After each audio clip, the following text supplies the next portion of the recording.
It's a good throw. I knew she had the baby, so. All right, everybody. Hello. This is Not a Clue Podcast. We are back again on the air. My name is Brad. I'm not. That's the intern, Kenneth. I still feel guilty saying that. It's all right. We've whitened it up a little bit. Going back to what's to ranch on fucking rice. Sorry, language. All right, so before we get started, that's a question we're going to ask anyone listening to the show. Ranch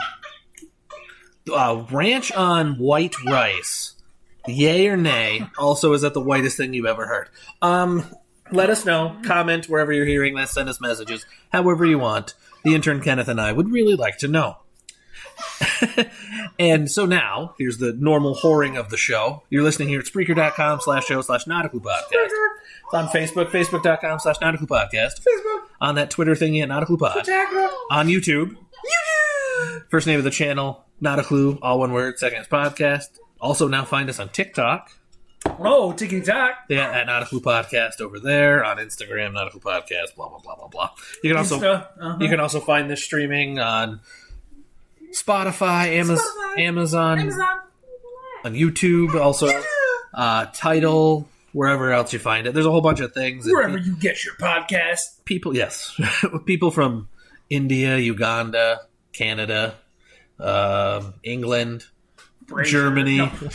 Those are all the countries that listened to the last couple episodes, so thank you. Appreciate it. We appreciate you all. Especially India. India is our number one country that listens to this for some reason, and we appreciate it. Because they don't have a clue.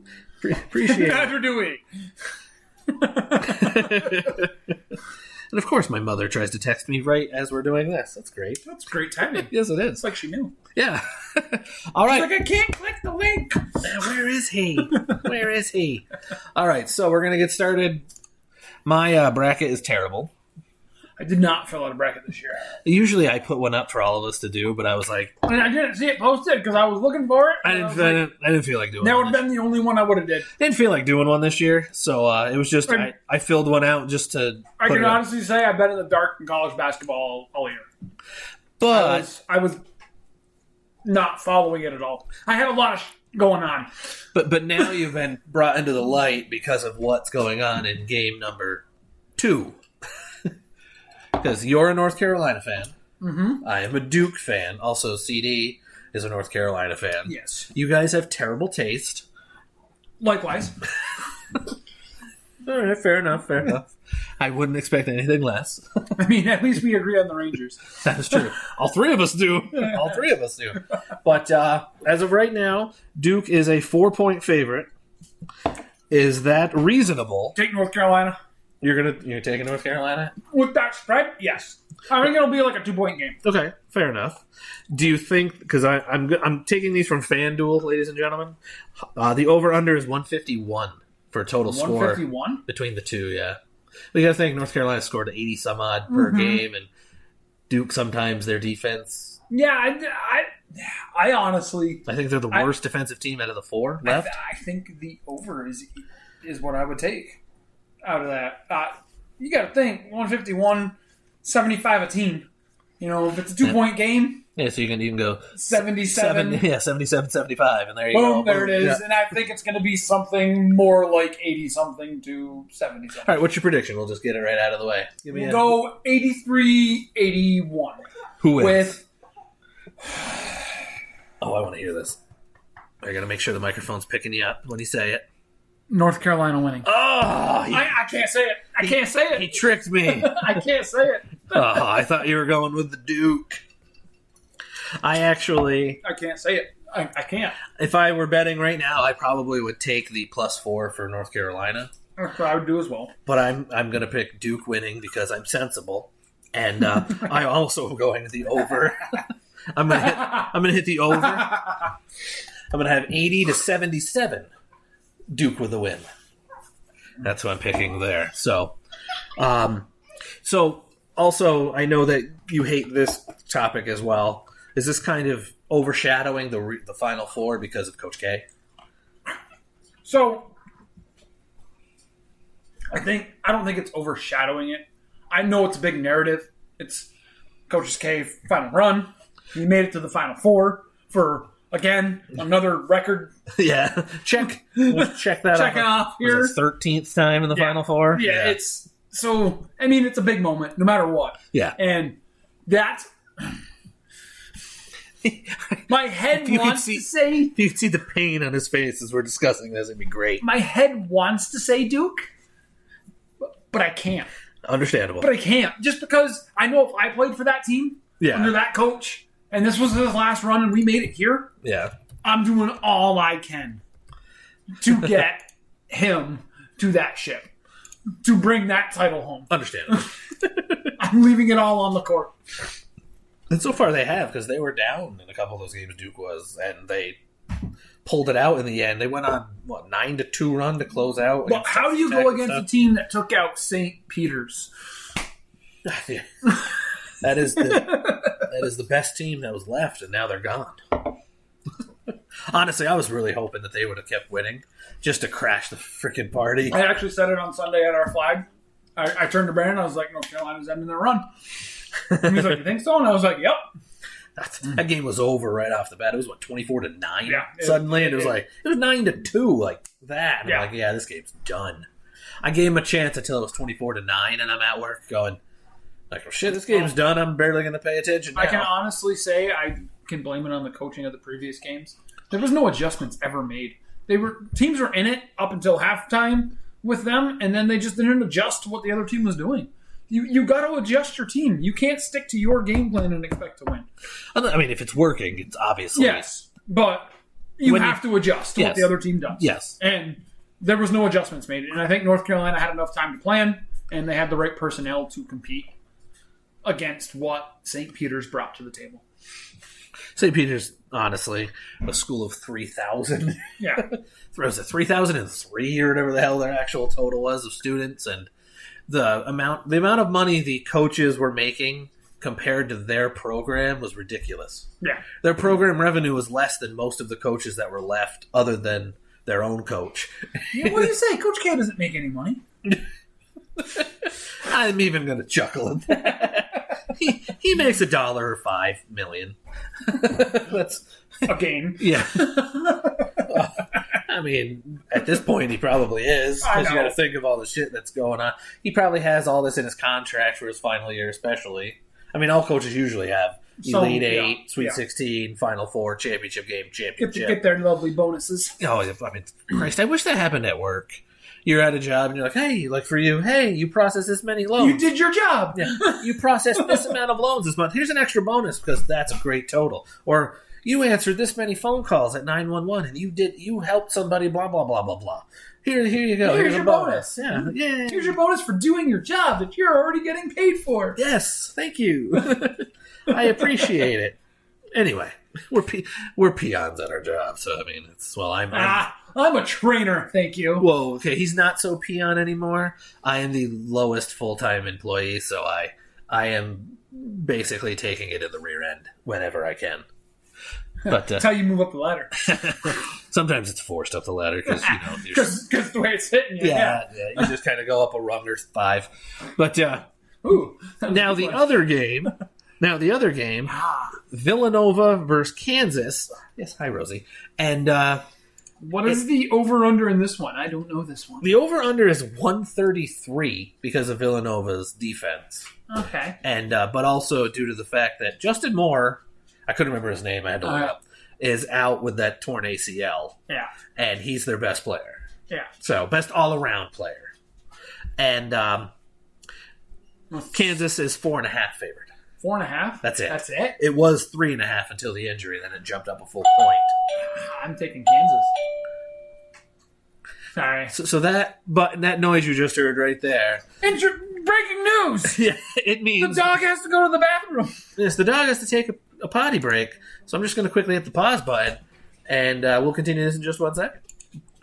Okay, so back to where we were. I'm taking Kansas with the points. Like, you're giving up the points, I should say. Yeah, I'm going to do that too. And as much as 133, that's a very low score. It's hard for me to go under, but what would you do on that one? Just because Villanova's only, and they have no bench. Like, their one bench player is now their starter. Yeah. So They average 6.1 players or 6.2 players a game that play more than 2 minutes. So I think I would take the over. And it's not going to be by much, though. No, I think it'll be like a 74-70 game, but that's still Really? 140-something, so yeah. I mean, not... I'm just throwing numbers out there. They're probably like 74-67, something around there, but that's still... I'm looking at this now, and I just came up with a total in my head. And you think it's under it? I'm going to go under, now that I'm adding it up. Because I think it's going to be 69-59, which makes it under. Oh. That's where I'm going with that one at Kansas. I thought about it in my head. I'm like, wait a minute. I'm like, that's under. I'm under. So, because I don't think, unless Villanova's going to slow it down, they're going to make it try to be at their pace. But with the lack of bench, I think Kansas is going to push that issue and make them use players that barely to not played. I think it's going to make it tough. And yeah. I mean, I can see that. It really depends on how the coaches approach the situation. I mean, Jay Wright, it's hard to go against Jay Wright because he's done this for a while, and every year it's like, oh, well, guess what? Jay Wright has had a team do this. Oh, wait, they're back in the Elite Eight or Sweet 16. That they're always here. Yeah, they always make it. He is like the new Coach K, kind of, with how Coach K almost always makes it. As much as you hate that. Don't hate it. Just hate Duke. He's a huge Duke fan. He secretively likes Duke. Let's not. He loves it. The only Duke I like is the Duke of York. What about Duke Johnson? No. He actually signed with Buffalo. I believe it was Buffalo he signed with. Let's go, Buffalo. Let's see. Yep, it was him. Okay. I have that loaded up. But anyway, we'll recap quickly what we had for the Final Four, and then I will ask you after that, championship-wise. So you have North Carolina winning by 2, right? 2. And then you had Kansas winning by 7. No, I think it was 10. Didn't I say 7? 9. 7 or... I get it, it's 9. Okay, it was something. Oh, the cat just got him. The cat tried jumping and swung and missed. The nails dug right into him. And then you have North Carolina by 2 over Duke. Yeah, which was the first one. Yep. So I had Kansas winning. So you have Kansas, North Carolina. Who's your champion? I know this is going to be tough for you. My mind's telling me no. All right, R. Kelly, where are you going? But my heart... Where are you going? It's telling me it's going to be Kansas. Kansas. All right. What do you have for a score? We're going to snowball it. 94. Holy shit. Oh, yeah. North Carolina likes to push tempo. To 85. Whoa. Wow, you have a high-ass scoring game. I do. And then I have Kansas going against Duke, which it's tough to... I know. You know what? Screw it. Duke's going to ride off into the sunset with a win for Coach K. They're going to have a 77-72 championship victory. Coach K cuts down every single piece of the net, doesn't give any student a chance, and takes it all the way with him into retirement. Spurns all the kids and just says, nope, I did this. Not this you. Is my trophy. And Coach K rides off into the sunset, a champion. On a Tar Heel. So let us know who you guys think. Who do you think will win between North Carolina and Duke? Would you take the points? Same with Nova and Kansas. Over-unders, give us that. We're going to take our first commercial break right here. So we will be back. This just in. Commercial break. Oh, my God. So we'll be back in just a few seconds. Enjoy, you guys.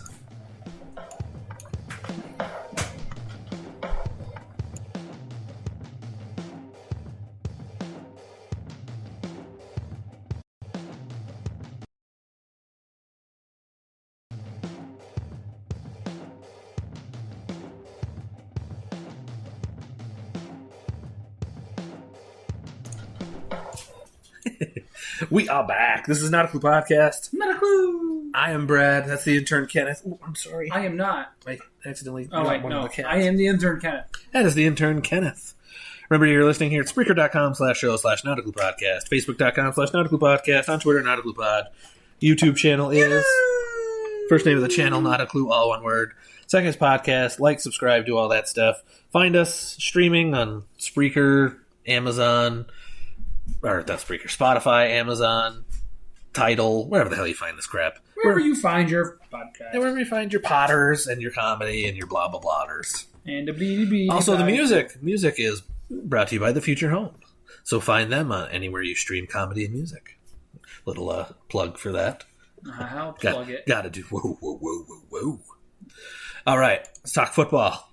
Let's talk. I want to talk about your boys first because you're a Dallas Cowboy fan. That I am. Again, you are correct, sir. Again, just like the North Carolina choice. Not the greatest, but hey. I've seen worse choices. Could be a Bears fan. Whoa. So what was your thought of them trading Amari Cooper? Getting rid of the poopa? Yes. We had to do something. It was because Gallup's contract. Yeah. It was basically we were heading into final year. Did we want to put in on Gallup now? Which you did. 5 years, 75 and a half, or 57.5 million, which included 23 guaranteed and a max value of 62.5, plus the 10 signing. And because of that, though, we were able to save some money by shipping off Cooper, because Cooper was already getting the bag, basically, as a wide receiver. Gallup, I think, is going to be fine. He is still our deep threat. He's that guy. And I think you're going to see CeeDee Lamb step into that role of the whoop, whoop, give me the ball. So now, let's go to because everything revolves around fantasy football when we get talking. Do you would you pick Gallup like people were picking either Cooper or Lamb, because that was a 1A, 1B type scenario? So the other thing is adding Washington. He's going to be a flyer now as well, so you're going to see Gallup running a lot more of those intermediary routes, which might get him more catches in general compared to, because he was more of a flyer than he was, he's going to get a couple of catches for big games. I was going to say, he was more of your option. Oh shit, Lamb's kind of preoccupied. Oh, Cooper's got nothing. Schultz has got nothing. Oh, Gallup's right there. We'll lob it over the top. And there you go. Yeah, so you're going to see Washington taking the soft spot in his zone way down the field. He hit that to him. That was his spot. But again, it's because Amari was taking the attention at the time, and CeeDee was taking a lot of attention. CeeDee's still going to get the attention. Gallup's just going to see a little bit more now, but Washington's going to have that ability to come up deep, like he did for Pittsburgh, honestly. He was, at one point, their deep guy. Yes. I would take CeeDee in that range. Gallup, I'm having him drop down further. He's a number 2 on the team, I feel. Like, he's not the guy here in Dallas. I know he's getting paid decent money, but it's not the guy money, in my opinion. So, were you okay with Schultz signing the franchise tag? I mean, yes. I think there's other options at tight end, but I like the way he performed. No. Jokingly, the last time the buzzer went off like that, we were going to immediately drop everything and play a game of blind resume. I have nothing loaded up, so we can't do that. Although, for the next time we do that, we have to do that. So, I think like I said, I think there was other options at tight end. I think we could have looked elsewhere for tight ends, but I did like how he performed last year. Obviously, Dallas likes what he's doing in both the pass game and the run game. So, did you think the trade was fair for Amari as well? I don't think, because I think, what was it, 2/3 and 2/5? I'm loading it up right now, so that way I get the exact... Right? I think it was 2/3. I'm hoping nothing plays here. Well, CBS Sports gave it a D grade. It was... They also sent the 6th round pick with Amari Cooper. Mm-hmm. So, why doesn't it say the other side of the friggin' trade here? Cowboys receiving 2 draft picks. Mm-hmm. That's what you guys are getting. It doesn't say exactly what it was on this page. It does not say what it was on that page, so I apologize. That should have been. I'm pretty sure. Wait a minute. Like 2 draft picks. I think it's a 3rd and a 5th we get. I think it'll be up here in on Cleveland's. Amari Cooper in exchange for 2022 5th round pick and swapping of 6th rounders. Oh, that's all it was? Yeah, that's all it was. I knew it wasn't much. No, and I get it. It was more of a cap dump for Dallas. That's basically what they wanted. To free up cap.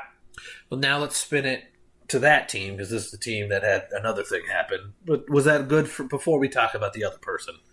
Was that a good move for Cleveland to pick Amari Cooper? The other 2 people?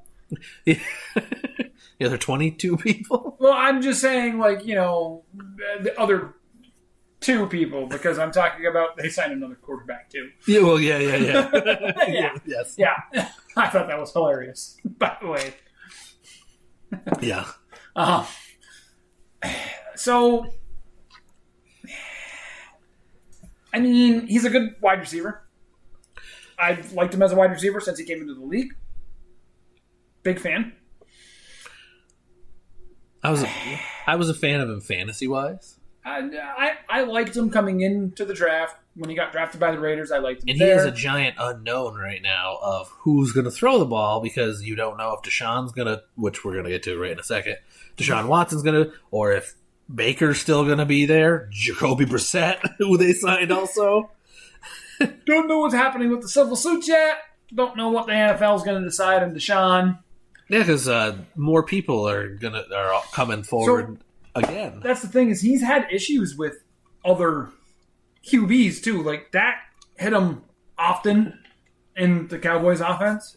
But before Dak, he still wasn't as relevant as he was when the trade happened to Dallas. I mean, he was coming into his own. He really was. But it wasn't the same amount of targets. It wasn't the same. And I think he's going to run into the issue of him seeing a lot more double and triple coverage in this offense. Well, especially if Landry leaves. Which I think... If Landry stays, I think that'll be a different story. I know they signed Jakeem Grant, who's another wide receiver, but he's not. He's not. No, Gallup and CD no. Honestly, if they Lamb use him, he's not big, so they can use him as a slot and as a slot guy. Yes, as a slutty guy. Yeah, but like a Wes Welker. Now let's go to that Deshaun Watson. What did you think of that trade? Which was denied at first. It was Deshaun Watson. yeah. It was Deshaun Watson is going to Cleveland. Also, Cleveland got a 6th round pick. They gave up 3 first round picks, 22, 23, and 24. A 3rd rounder in 23, 2 4th rounders in 22 and 24. And Watson is going to get a 5-year, $230 million contract, which is $10 million basically per sexual assault charge. Well, if I was those people who had those sexual assault charges, I'd be looking to settle. I know he's making bank. Yep. Let's settle outside of court so we can get this stuff off your record. Yep. I know what I can get off you. I'm sure it had to be something in his contract related to that, the civil suits. It's probably in there, and they're not going to disclose that. No, of course not. Yeah, it's probably going to be, hey, if you're suspended, well, guess what? You lose X amount of money or whatever. Although it does say fully guaranteed. So that makes me also wonder, is actually fully guaranteed? Yeah, does that mean that it says it's fully guaranteed, but I know there's clauses that can happen in contracts where, you're suspended for this, you give us some of that back. Had some performance-enhancing drug issues, we're getting most of that back. You murdered somebody while drinking and driving, and who did that? Or you crash a car at 120 miles an hour while severely drunk like Henry Ruggs. I'm starting him in my fantasy league. Are you? Yeah. Oh, I shouldn't have told you. My fantasy prison league. Oh, there. In your longest yard league? I got Aaron Hernandez playing in front of him. Oh, he's gone. He's gone. Oh, he doesn't play. Oh, anymore. he left. Yeah, he's dead. He left the league. He died. He died. He left the league. He indicted. He got indicted. Indicted, Jane. Technically, he did. Indicted. All right, so now we'll run down some of these teams and some of their big names. What do you think of Buffalo Bills coming out of nowhere to get Von Miller? They paid him quite a bit, too. 6-year, $120 million. 51 guaranteed. That's what I mean. Like, they paid him quite a bit I mean, he's not terribly old. No, but he's not young. He didn't play every snap. Well, he was coming off of that injury. Which I know. Also, again, that usually leads, though, to being less available, injured again, yes. Especially at this stage in his life. Yes. Because, again, he's no spring chicken. But one thing I will say that I liked the swap out because they picked up Jamison Crowder and let go of Cole Beasley. I know Cole Beasley had 83 or 87 catches both years, the last 2 years, with Josh Allen.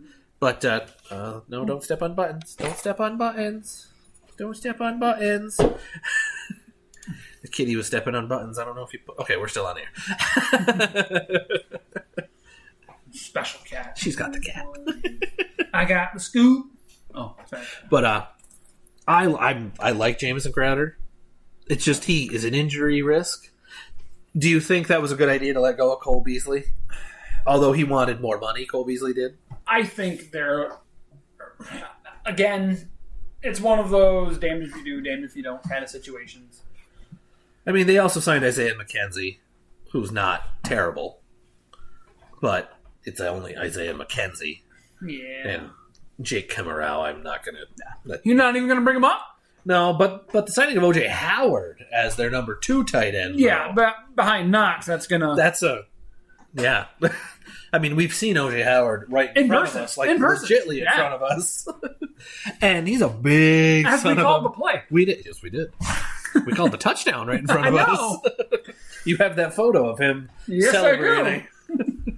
It should have been us celebrating because we called it. We did. We probably annoyed people around us, but we were telling them what was coming. Yeah, we weren't wrong. That was first couple series. We told them every fucking play. I mean, we were watching the hand motion. Oh, shit, Mike Evans. Oh, he's getting the ball. Boom. Quick out. Someone's going to Humphreys. And it did. Boom. It fucking did. Oh, he's going in motion. Oh, play action to OJ. And there it was. Touchdown! So now let's go to the Dolphins, where they did a lot. So, what about the Tyreek Hill trade to the Dolphins? You know, actually, it kind of kills my keeper. It kills my keeper. Hang on, before I do this, after we talk the AFC, we're gonna go to a commercial break. Okay. I'll go get my daughter, and then we'll kick off with the NFC after that. It killed my keeper, so I was gonna keep Waddle because I got him pretty late. But that, yeah, especially now that they're also shopping. Oh my God, I'm blanking it. Devontae Parker. Yeah, they're gonna. I totally blanked. I'm like, they're gonna set up the offense now. Everything that Waddle was getting, those little short, quick passes, they were trying to just get the ball in Waddle's hands so we could do something. It's going to go to Tyreek Hill. Oh, breaking news as we're doing this. Bruce Arians retires as head coach. What? Breaking news right now. Bruce Arians has retired as the head coach. What the hell? Type that in our chat. I want to see what their response is. So now we're diverting. What the hell just happened? Why did he retire? No idea. He's moving to a front office role. Todd Bowles is set to replace him. Is the second message I just got from the breaking news. Oh, Billy's typing. He's probably typing. I bet you he's beating me to it. Yeah. Holy crap. That's crazy. Yeah. He typing. So, what... Without Todd Bowles has been named head coach of my Bucks. So what the hell happened? Like, without knowing anything, we're diverting. This is happening live as we're recording right now. Just to let you know, I'm going to actually type... I'm looking this up. So this actually is... I'm trying to find a story really fast. Peter King, he's retired from coaching, moving on. I'm going to go to the full story here, ProFootballTalk.com. If an advertisement plays, I'm... All right. So it's saying that Arians' successor, he wants it to be Todd Bowles.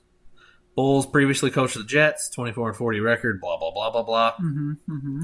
Arians, 69, he's going to be a senior consultant for football with Tampa Bay to help them prep for the draft coming up in a month. It's not a shock. they're saying amongst people, but it is a surprise. Yes. Yeah. Wow. Especially because Brady just came back. Yeah. It makes me wonder. Are they making the deal for Miami? I'm shocked by this. So we had a complete news break during the show, which doesn't happen too often. So holy crap. Thoughts? Fast? Well, before we go back to the Dolphins? I've always liked Todd Bowles. I have. Glad he's going to get another shot. Yeah, I just thought he was stuck in, unfortunately, fucking New York. Well, that's the problem with both New York teams. You're. I know there's 3 New York teams, but the 2 New York City, New Jersey teams. Yeah, you're kind of rowing against a very strong current. Yeah, you are. Be prepared to drown in that. Honestly, when I saw that come through, I was like, holy crap. Your brother just posted, why the hell did he retire? Great question. It is. We'll find out more eventually. Maybe by the end of our recording in a couple hours. So yeah, Tyreek Hill. Yeah, back to Tyreek Hill, back to the Dolphins. Again, killed my Waddle in fantasy. I think Hill's gonna miss Mahomes. Oh, I think so too. Because Tua's still a professional quarterback, but he doesn't have the cannon Mahomes does. He doesn't have the accuracy downfield as Mahomes. Honestly, I don't even think you need accuracy as much as long as you put it in the realm of, hey, my guy's going to get it because Tyreek's fast. That's true. But they did sign Cedric Wilson, one of your former boys. Another after the catch guy. So they're basically setting themselves up for a fucking screen game is what they're doing. And he actually signed a pretty big deal for him. 3-year, $22.8 million, which $12.7 was guaranteed. Well, yeah, because he didn't really have a deal at all with Dallas. He was kind of... No, but for him, that's for your number 4 wide receiver on that team. I'll show you number 4. But he was. Yeah. Honestly. No, and honestly, he's going to be the number 3 here. And honestly, I grew to despise him because he fucking started taking CeeDee Lamb's targets and stuff away when I had CeeDee Lamb. So... Excuse me. But, I mean, Miami had a good year last year. Oh, yeah. What about them picking up Chase Edmonds? Only 2-year, $12.6 million. That's it. Yeah, I mean, he got injured, which hurt him last year because he was playing pretty well. But that's the thing is he's a pass-catching back. He belongs in a pass-catching offense. But Tua is one that could do that, though. I don't think it's going to be the same as what he was coming from, though. The whole Kyler Murray, get him the ball. Like, it was the way their offense was set up. Well, who's going to take control? Because they also have Mostert now. They signed him recently, too. And then they still have, they had like 35 running backs. They have Ahmed. I don't know if Ahmed's still there. I don't know. They had 100 running backs. That's all I know. They had way too many, to be exact. They're all talking in our chat. But do you think that makes the Dolphins better with what they've picked up? Honestly. Sorry, I just got a work message. Oh, that's all right. Do you think it makes them better in the end, though, compared to what they were with, like we said, already a good team? I mean, they picked up left tackle Soren Armstead too, which is a very big pickup. So, I think that's a big pickup. It's going to hinge on Tua. He has to keep growing. Yes, he does. And if they give up on him too quick, they could set their franchise way in the hole. Because look at the money. Because of the trade, because of the moves they made. Yes, it's like they're selling their ship right now to give Tua weapons. Yeah, but they did bring up a viable backup in Teddy Bridgewater. Like you got to look at that too. I hate how everybody knocks Teddy, but every team Teddy goes to produces. Yeah, I mean he may not wow. I mean he was my number 3 quarter. Well, he was my number 4 to be exact. I had injuries and I picked him up. But anyway, that's besides the point. We're not even talking about fantasy. I'm not talking about fantasy at all. Yeah, he's not going to get you fantasy numbers, but guess what? He's getting his team wins. But in this division, unlike the one he was coming from, yes, after Buffalo, there's a chance. The division he was in is a slugfest. All right, can we talk about the elephant in the room in this division? Brian Hoyer. Oh, re-signed with New England? I know. He's going to push Mac Jones. Fucking Hoyer, man. And if you believe us. So, here's my question. All the signings, a lot of these other teams, especially Buffalo, hitting a couple big ones, and Miami doing a couple of big ones with Armstead and Tyreek Hill and Bridgewater. And Edmonds. Oh, and Edmonds. Baby's waking up. Man. I'm going to go through their signings because this is literally their list. Brian Hoyer re-signed, 2-year deal. They signed Ty Montgomery. Okay, cool. Re-signed James White. Re-signed Trent Brown. Re-signed. So the Belichick running back. It's like re-signed. They got Mac Wilson in a trade, but they re-signed Malcolm Butler, who's way on the downhill. They signed Terrence Mitchell, but that's not a huge signing. They re-signed one of the McCourty twins, Devin. They just signed Jabril Peppers, which isn't terrible. I like Peppers. They re-signed Nick Folk, and they re-signed their special teamer, Matthew Slater. That's all they've done. That is the list. Belichick's gonna sign the water boy from the Washington football team. Yeah. And he's gonna draft him in the draft. And is that where you draft? Yeah. Okay, I had to make sure. Just making sure. And I had questions. And you know what? And he's gonna become the next Ringo Starr. Good Lord. I feel bad. Okay, I actually only have time to talk about the Jets before we go to a commercial. And then we'll continue. This is actually going to go a lot longer than I expected, Giggity. And so now let's go through some of what the Jets did. The Jets were in the running for a lot of the quarterbacks that have come up this off season. But their big, huge news was they re-signed Joe Flacco. Oh, I thought you were going to say Mike White. No, Joe Flacco. Shane Falco.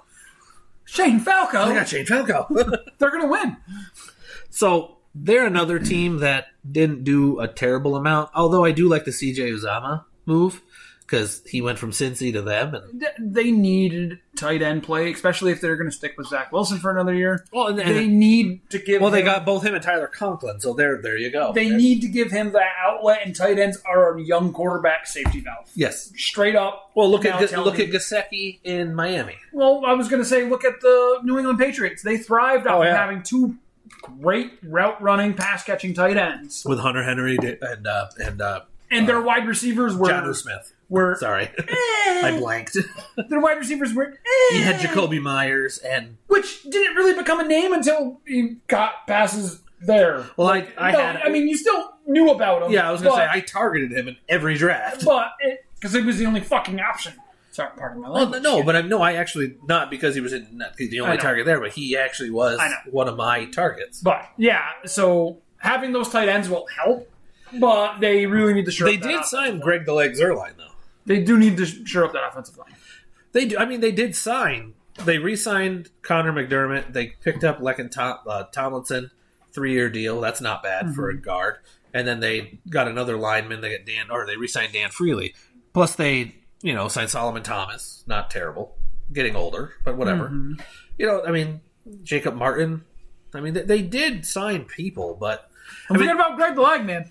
I took him from my Cowboys. I said Greg the Leg. Yeah, but the thing is, though, their signings are still better than New England's, but the Jets are so far behind them. The Jets are still struggling. Constructed as of right now, with all these signings, this is the too soon to tell, but we're still going to do it. Put the order of those 4 in the AFC East. From worst to first. Worst to first? Yeah, record-wise. Don't say their record, but who's going to be 4th, 3rd, 2nd, 1st? 4th is an easy Jets. All right. 3rd, I'm going to go Miami. Ooh, okay. All right. Okay. Hard with the way the Patriots produced last year, even with the rookie. So I would then go Patriots too, but I still think the Bills are coming out on top. All right. I have the Jets 3rd or 4th, excuse me. Oh, wow, I was like, who you got below them? I didn't mean to say 3rd. Somehow it came out that way. I got the Patriots. So basically, it's a Freudian slip. The Jets are going to be 3rd this year. Watch it. I have New England 3rd. Okay. I actually have them, but it's one of those things where it's going to be a good enough. It's going to be a good record or tiebreaker 3rd with Miami. Very well might be a playoff bound team. And then ahead of Miami is Buffalo by a bunch. much. Yeah. I mean, I'm not saying like 21 games. I'm saying like it's going to be a 13, I'm saying 14. No, but that's I'm saying 2 to 4 win difference between them. They're going to be a 13 to 14 team or win team. I would give them 12-13. I'd give them 12 or 13. I haven't looked at their schedule, but I'd give them 12-13 is easy. 12-13, that's fine. Well, did you hear about the other good thing Buffalo did? They just signed an extension with the city. They did. Although we're going to be paying a lot for it. Yeah, I know. 850 out of it is coming from us. Yeah, I know. But they signed an extension. Yeah, 30 years. They'll be in Buffalo, which is good for that. So it's good for Buffalo. Yes. So on that note, we're going to pause it because I actually have to go somewhere really fast. So we're going to take a break. We'll be back in just a little bit here on Not a Clue Podcast. I will give you a clue. Whoa. Drop down. A coo-coo-ca-choo.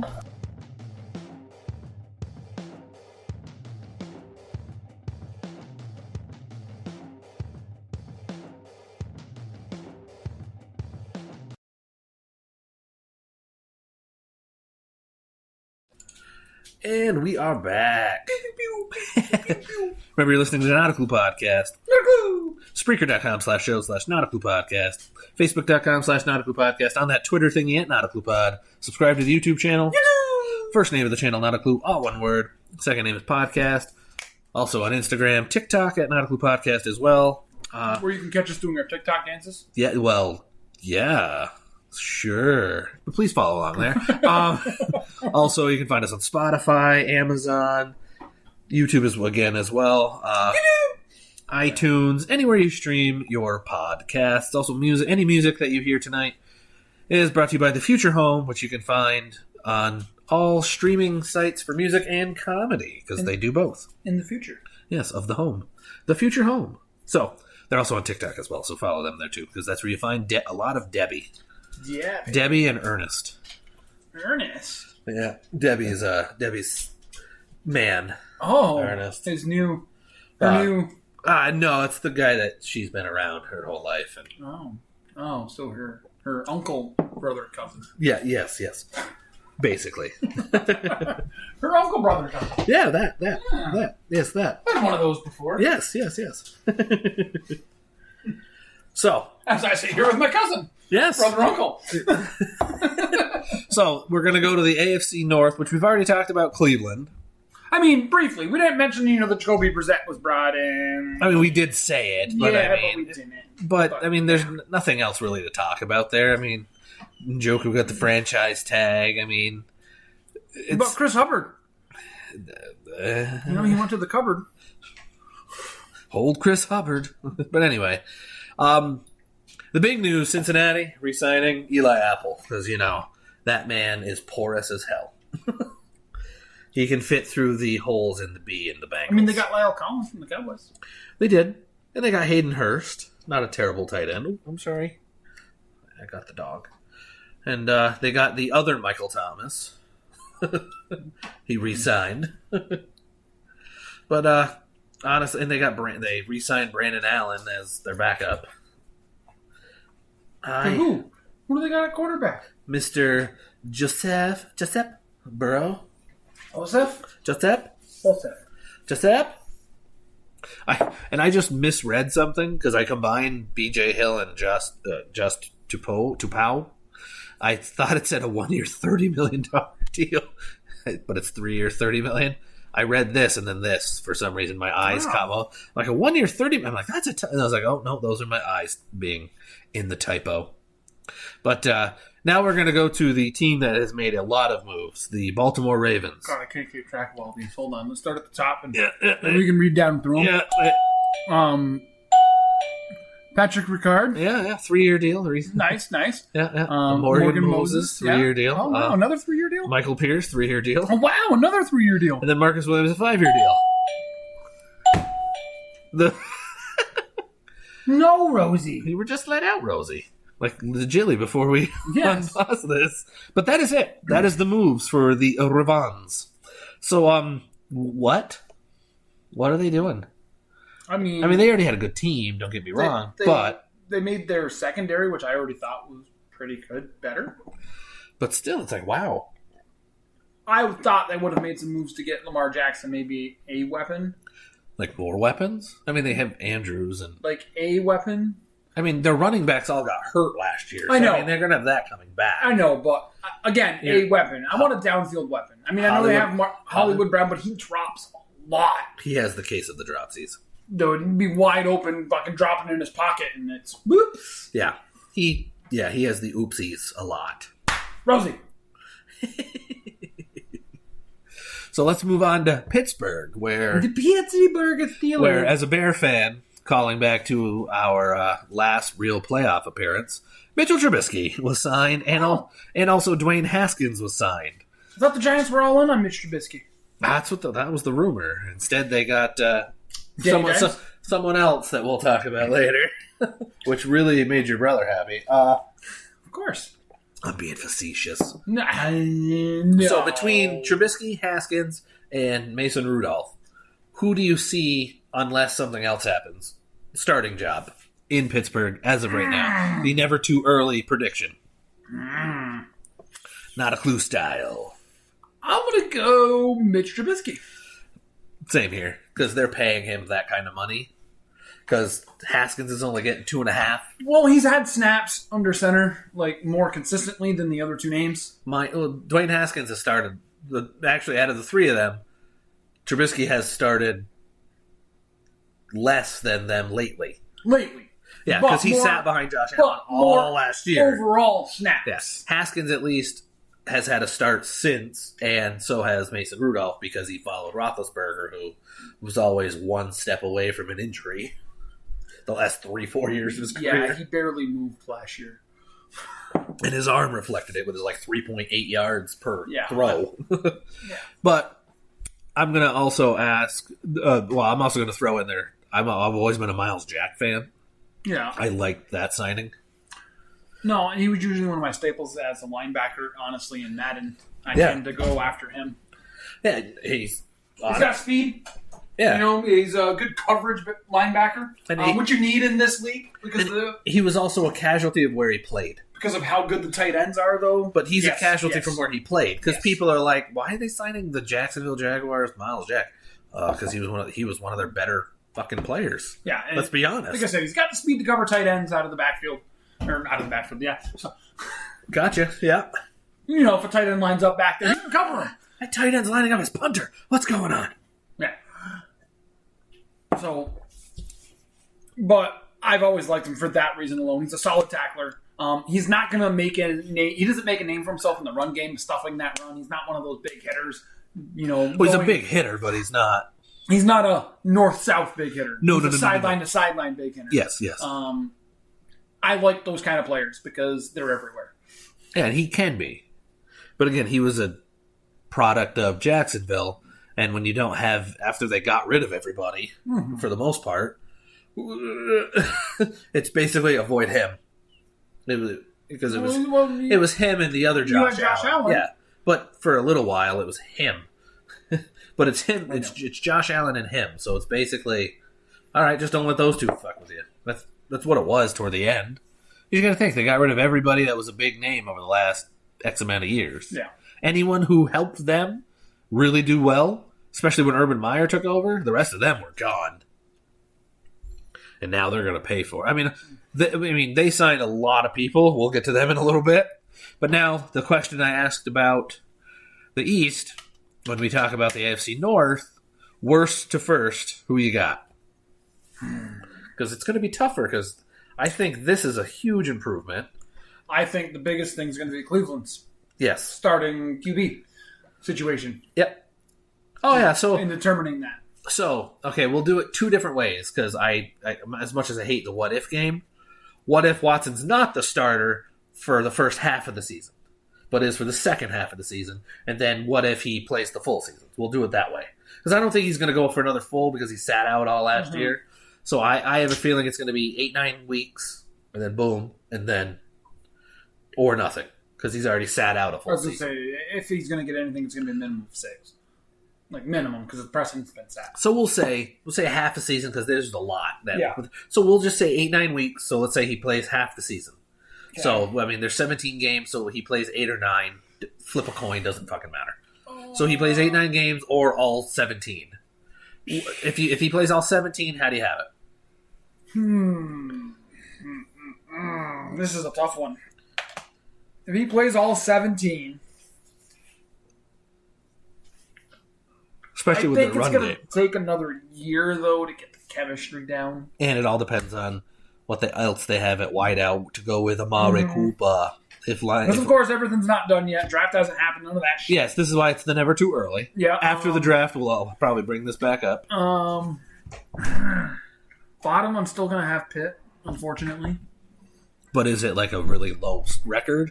Or are you talking like 7 wins as the bottom? I think it's going to be a little bit lower than that. Like 6? Yeah. Okay. I think that's going to be the biggest differentiation from the rest of them if Deshaun's starting every game. Okay. Okay, again, I'm starting with that. And Deshaun starting, I'm probably going to have still Cleveland, just because, again, I think it's going to take some time for chemistry.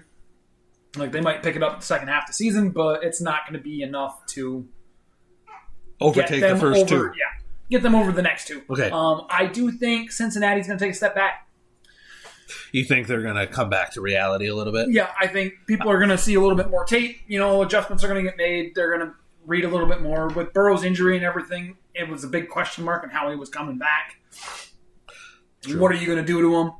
Their offensive line, they really need to spend. I know they got a couple of pieces, but they need to make sure that line is sure. But they have, they got Collins, Kappa, and Karras. I know, so they're addressing the situation. And I know, but Collins wasn't a great offensive lineman for the Cowboys. No, there was issues there. But when that's your weak spot, and it's any bit of an upgrade, even the slightest, that's going to do make nothing you better. but benefit. I know, but again, and I think Baltimore wakes up from where they were to take. So now, if he plays half the season, I have the same order, but you'll lower the Browns' record and may raise the other two above because of losses and everything. Because instead of like a season split or something, they'll take both. Yes. Okay, I got you. Yeah, I got you. And I have it almost the same way. I actually think Pittsburgh, if he plays half the season, Pittsburgh will be 3rd. The Browns will be 4th. Okay. Then I have the Ravens 2nd and the Bengals 1st. But I could interchange the Ravens and the Bengals. Yeah, I think it's going to be a very tight race up top, but I think the Bengals are going to take a step back from what they did last year. And if he plays the full season, then it's Pittsburgh 4th, Cleveland 3rd, and then the same 2 at the top. Ravens 2, Bengals 1. Do you have anything to add into this? You sure? You sure? You can pick them by their symbols. Yeah. Do you want to? Any of these? Any of these guys? What one do you think is going to be better than the other ones? Yeah, just out of those 4. You're not a mute. I know you talk. I've heard you talk before. Just because people listen to this doesn't mean anything. Especially from the country of India. Yeah. Thank you, India. Shout out. Bengals. There, she said it. Bengals. Oh. She differs from Brad and I. Place your bets. On the Bengals right now to win the South. The AFC North. Oh, North. Sorry. The North. Place the bets to win the South. That's our next step. No, Rosie. We were just out. It's time for blind. I'm not blind. All right. So we'll take another commercial break, and after this commercial break, we will discuss the AFC South. South of Rudy's? This is Not a Clue Podcast here on Spreaker.com. You're a clue.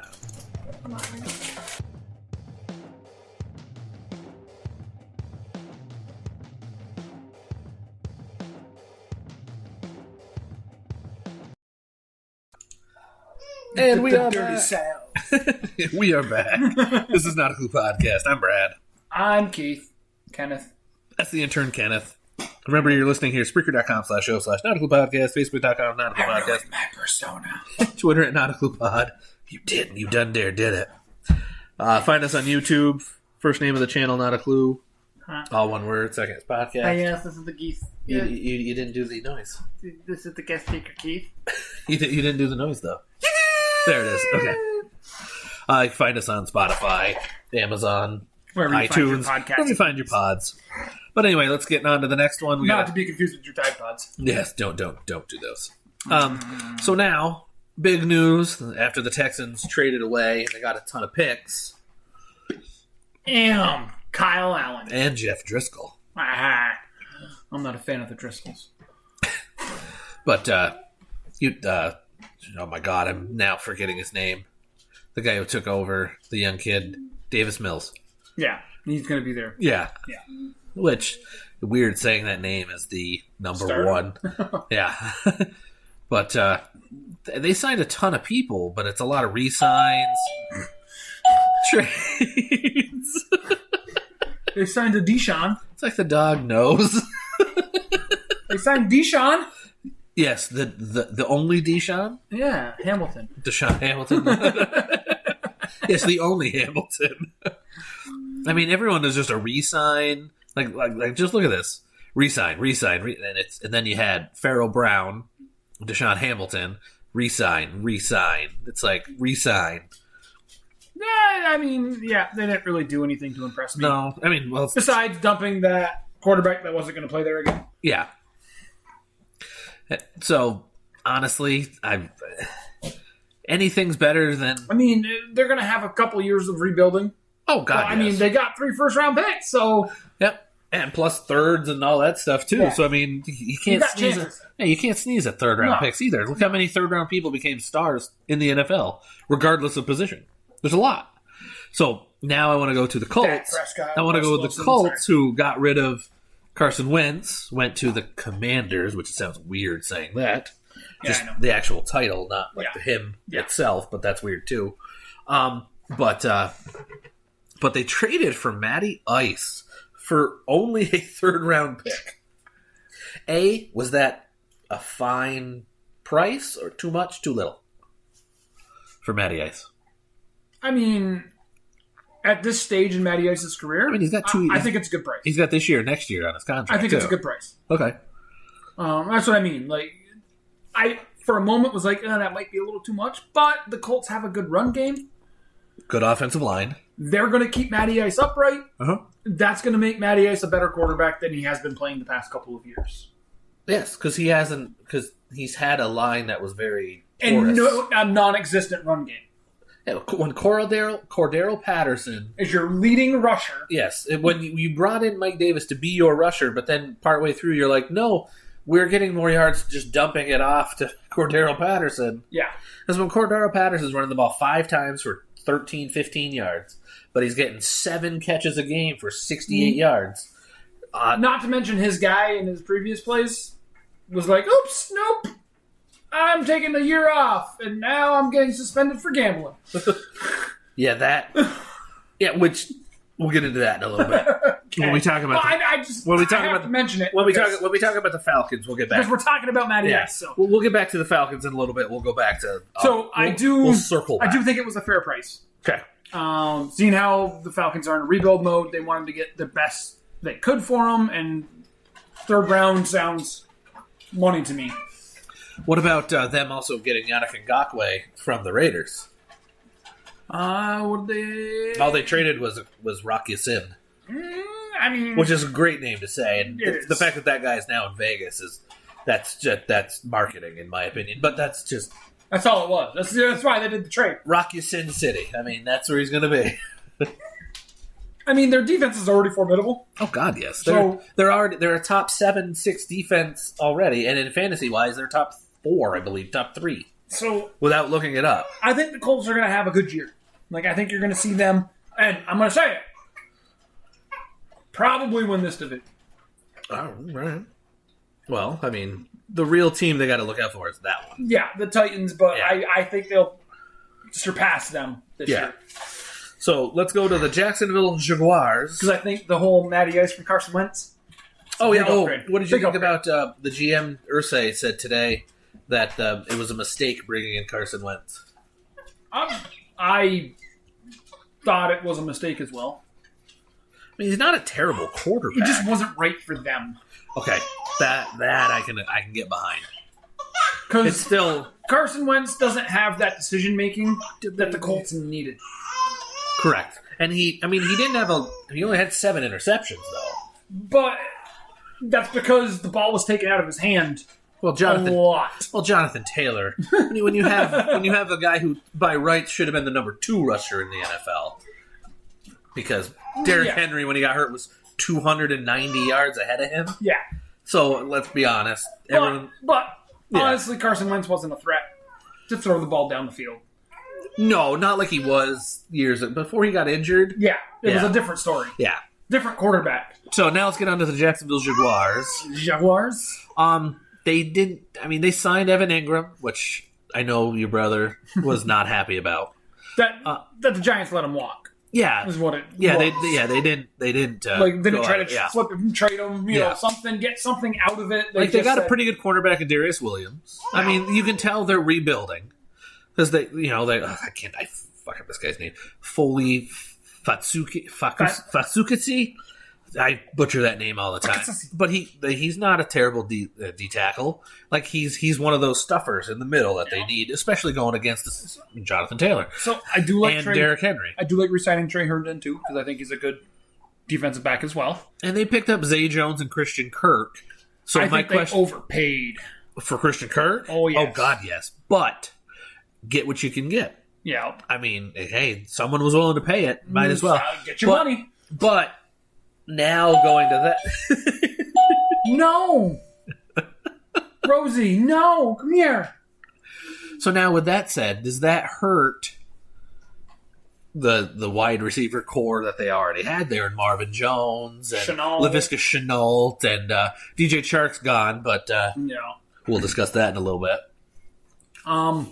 Those two, I'll say. Especially Shenault, because everyone was high on Laviska Shenault. Yeah. And he was here and there for the season. He was basically their slot guy, too, which is Christian Kirk's position. Like, that is where he belongs. If Christian Kirk's not playing the slot, he's not as effective of a receiver. Christian Kirk, he plays the slot, but he can play outside. He can, but he's not as effective. If you line him up in the slot more often than not, that's his bread and butter. But he doesn't mind lining up on the outside. He understands it, which is fine. But again, I'll agree with what you said. That is slightly an overpay. Yeah. 4 years, $72 million. I get it. They're trying to bring in weapons for their young quarterback. Yeah. Because the last couple of games, he looked like he was starting to get it. Yeah.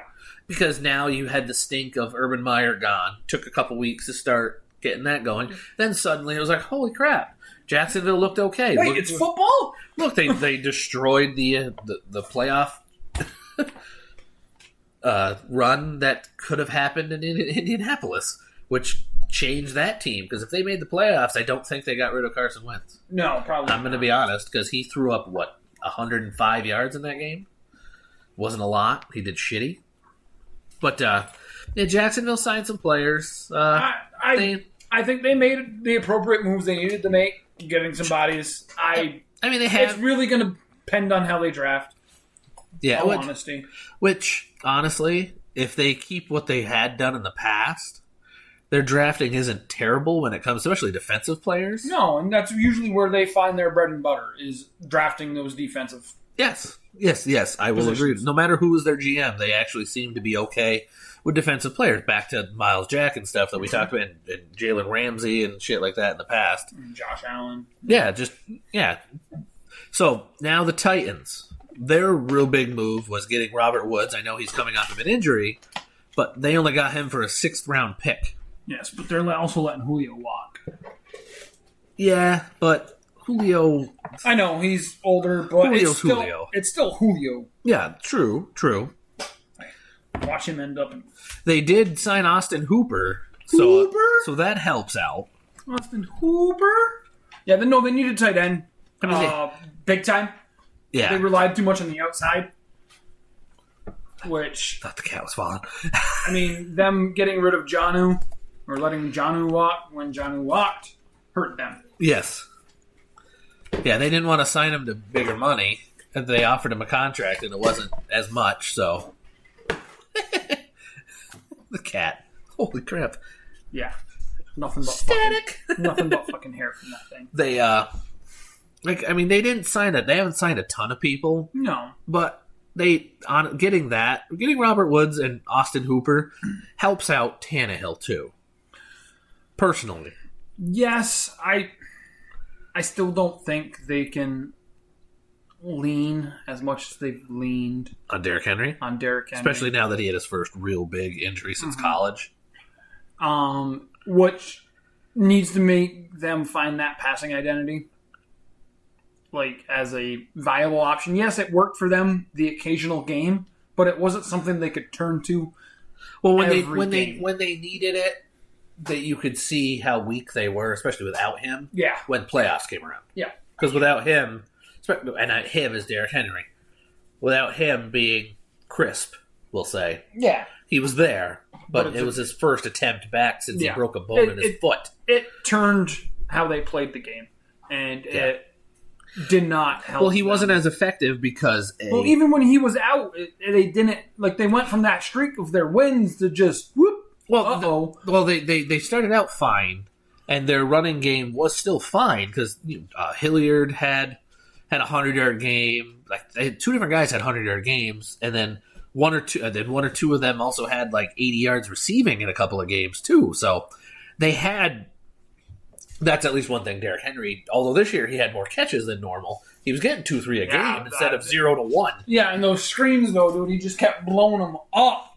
But the thing is, though, for years I had said, if they just do that to save him from hitting the bigger bodies, he's not hitting the hog mollies or whatever the frick they call him in the middle. He's hitting the smaller guys. He's still going to rack up the hits, but he is bigger than almost all of them. He's going to have the yak. Yes. Yeah, and that's what he did. I mean, he used to get one catch for 3 yards, if that. This year he's getting 2-3 catches for 29, 30 yards. It's like somebody who may have drafted him and kept him in a keeper situation enjoyed that for when it was there.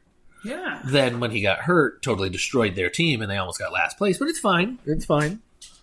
It's fine. Someone else at least beat me to last, so I'm okay with that. I can't wait to wear my pink shirt. And remember, it's going to be like 2 sizes too small, too. Baby cat. Yeah, I've gotten too fat to wear that. That's why I was glad I'm not. Baby cat! So, AFC South. Worst to first. Who you got? So, in the worst slot, I have the Houston Texans. Ooh, okay. Who's next? Next, I have the Jacksonville Jaguars. What? I know, surprises. Surprises all around. Next. And now. Drum roll, please. Tennessee Titans! And then I have the Colts taking. And then the Colts? Yes. The Matty Ice pickup, with everything they already had there, I think puts them in a great position. And I have to actually say I have the exact same lineup, so, I mean, there's nothing else really to add. It's just how little of wins is the only thing I'm going to ask. Like the Texans, as of right now, do you think they'll have?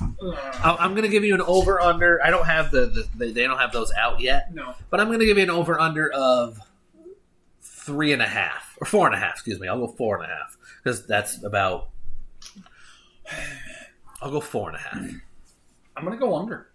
So the 3.5 would have been a tougher one for you because you would have been like, yeah, because that would have put me. I'm thinking 4 is a. Possible. Okay. Like, that's a solid number that I can see them. So if I would have said 4, you'd have been like, push. Yeah. Okay. Yeah, it's like I can go either way on this one. It's a coin toss on whether or not I'm So now I'm going to go the opposite direction. I'm going to give you an over-under for the Colts. Okay. 12.5. Because I think that's right around where they're going to be as the leader of that division. I'm going to go under because I'm thinking 12 wins. Like, that was the number. That's the number nice, I had picked. But that's 12.5, I think, without because I know they have it released somewhere, but I don't have it in front of me. I always have to remind myself that there's 17 or there's that extra game. Yeah, I know. That ding is so funny every time. It's like she knows when we're in the middle of this conversation. Rosie's like, ding dong. So that was a good one. The 12 and okay. Yeah, no, because that made it a tough. Yeah, but I would take the under just because I think it'll be. So before we hit to another commercial, I want to talk about this gamut that has now happened in the AFC West. Okay. Because the huge nothing's happened here. I don't know what you're talking about. No. The huge news was Josh Johnson signing a 1-year deal with the Broncos. Everything else is just nothing. I thought it was all about the Deshaun again. Oh, the Sean Williams. All right, so we'll talk about the Broncos first. Their big thing, Russell Wilson. Who's that? Yeah. So they got him for they traded him. Seattle gave up Russell Wilson and a 4th-round pick for 2 first-rounders, 2 second-rounders, and a 5th-rounder, plus Drew Lock. Noah Fant was the big thing in there, and Shelby Harris isn't anything to sneeze at either. But the Noah Fant thing is now going to take a weapon away from Wilson. Yes. Because Noah Fant was one of their best weapons on that team, other than Javonte and Melvin Gordon literally splitting it down the middle in the backfield. Because Sutton wasn't the same coming off his injury. No. Judy got injured. So, I mean, those were your 2. KJ Hamler, whatever. And Tim Patrick. Yeah, those guys, they're fill-ins, honestly. No offense to them. They're not going to hold you down. So, I think he's going to miss having Lockett. Because him and Lockett had some chemistry. Oh, but honestly, they both Metcalf and Lockett did. Well, because one week it would be him, and the next week it'd be him. But I think Metcalf thrived off of Lockett's chemistry with. Because I know Metcalf only had the 2 years, so obviously there's not going to be the same level. True. Because I can tell you right now, Wilson just trusted Lockett with everything. So now we'll talk about them later. On this team, out of the 2 that we just talked about, Judy, Sutton, which one, especially fantasy-wise, would I be targeting? Would you target if you were drafting right now and both were available and you're sitting there going, all right, they're the best ones available. I'm just using this as the what-if game. Who would you choose? Out of those 2, I think I like Judy better. You like Judy better? Yeah, I think Judy has a better knack to getting open than Sutton does.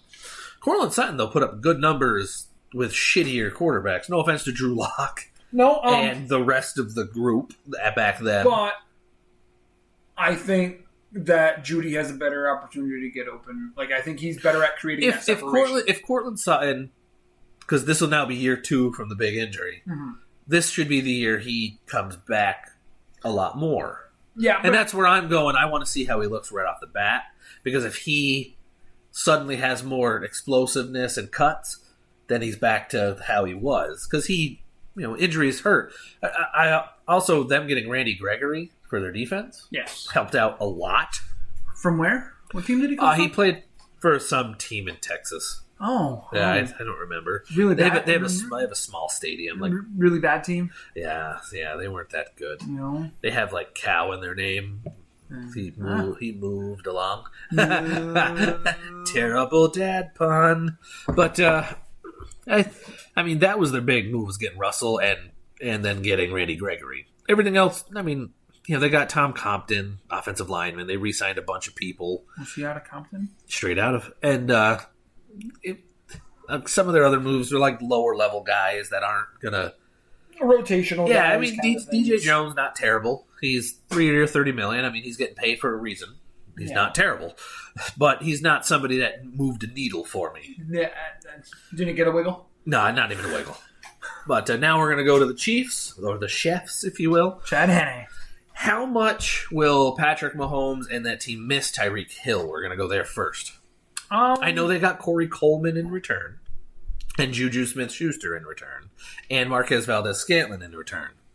But they're not Tyreek Hill. No, Tyreek Hill had that elite speed, which allowed Mahomes to throw a very consistent deep ball. Yes. They always had that threat. But with the same amount of money he wanted, Tyreek Hill, they got Scantling and Schuster for that price. Yeah, I know. So they got a twofer. And that's... I understand. You're now giving him more weapons, more people to actually throw the ball to. Instead of Hill, Kelsey, and the litany of other guys like Hardman. Yeah. You still had okay guys. They're in the league for a reason. Yeah, you had the random Byron Pringle. Yes. You got names of people who aren't going to wow you again. Yeah. They're not wow names. Juju used to be something. But after injuries, could that also have been a product of who threw the ball? It very well could be. Because you got to think but he also turned to other people like Deontay Johnson. I was going to say but now look at it this way: he's got Corey Coleman, he's got MVS, Kelsey, and he's got the running backs who can catch the ball too. Yes. Which, well, they got rid of right now. One's not signed, Williams, but Clyde Edwards-Helaire is still there, and they have a Derek Gore still there, as well. So technically, if they don't have Williams, Gore slides in, and that puts CEH in a more predominant role. That's how I'm looking at it. That's just me. It's going to allow them to spread the field more. Yes, having more weapons that can, because those are not small. Two of the three are not small guys. And I'm going to tell you right now, Matthew Stafford, when he had Megatron. I also forgot they signed Ronald Jones too from Tampa Bay. Rojo? Yeah, I forgot. Honestly, that's a solid pickup. He's undervalued all the time, or he's been overrated and underperformed. I'm going to do it that way. I know that sounds weird. He's the best. Underrated, overrated. But every year, everyone's like, all right, it's his year, because I've fallen for it. Bill, every year, is like, okay, it's Rojo's year. And then someone else steps in and takes the reins right from him. So I'm going to ask that question now. If by chance, Celtics lost. If by chance, but the Rangers won. If by chance Rojo actually seems to be okay, does that hurt CEH more than what having Williams kind of chunk out of him after an injury? Because when he came back from the injury, they still had Williams and they were relying on him. I think so, because Rojo's going to be, I think, the more in between the tackle guy. Yeah, CEH he seems to not. Once you get him little bit. I was going to say the first year, he had to prove himself. So he was running hard up there. Yeah. But he's not going to be able to. With that injury and everything, and now you want him in space. And that's going to help. So I think you're going to see him a lot more in like those third down situations. So when it comes to everything. So next team we'll talk about now, the Riders. Their big move was getting Devontae Adams. The old college teammate of Derek Carr. So now they gave up a first-round pick and a second-round pick. So is that too much or too little, or just right? I can't say too little. I can't say too much. So you think it's right in the just right range?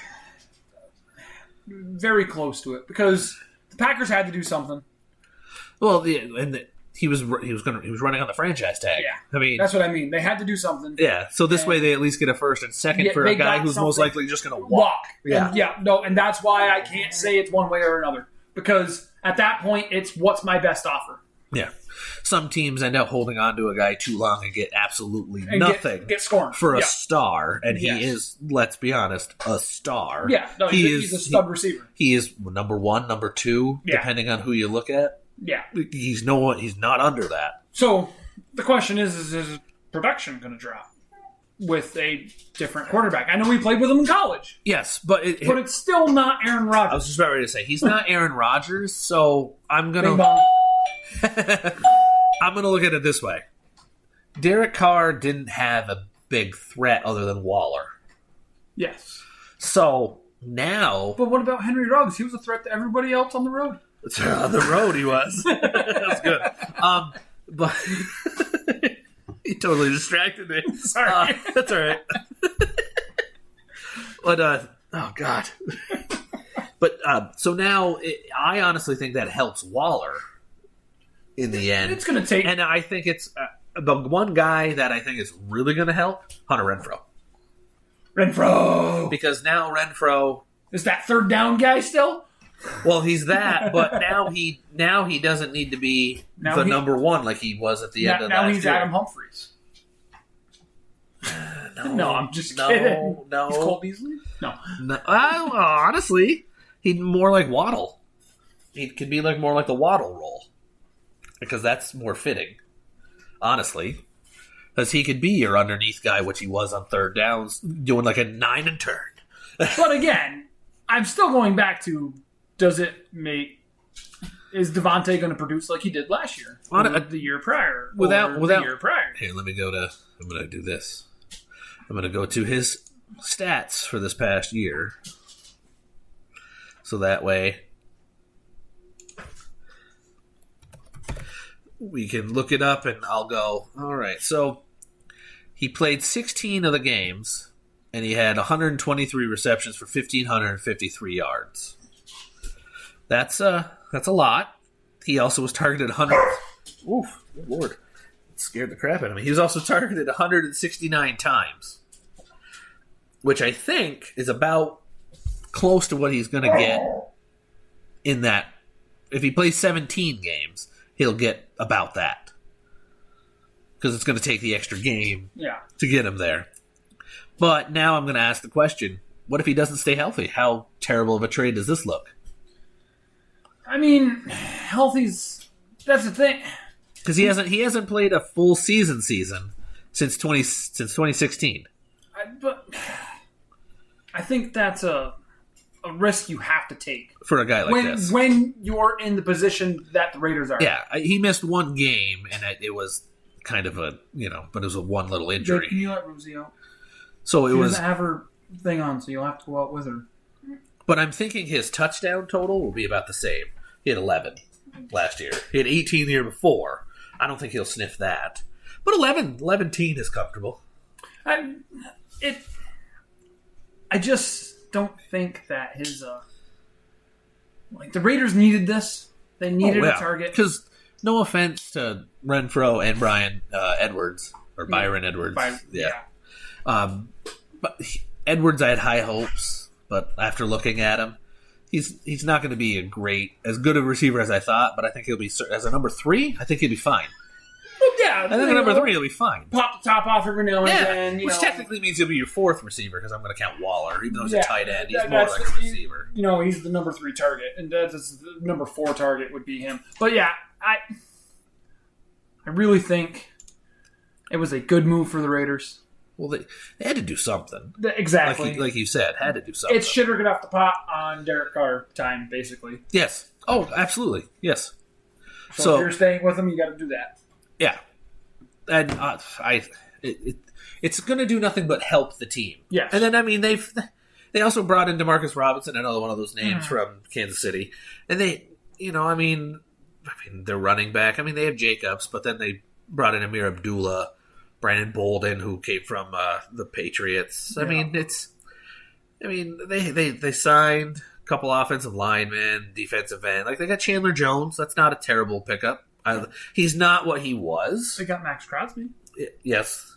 Like I said, they got a couple DN. Chandler Jones not what he was, but he's going to be good. I also like Bilal Nichols. He came from the Cowboys. They picked up some players.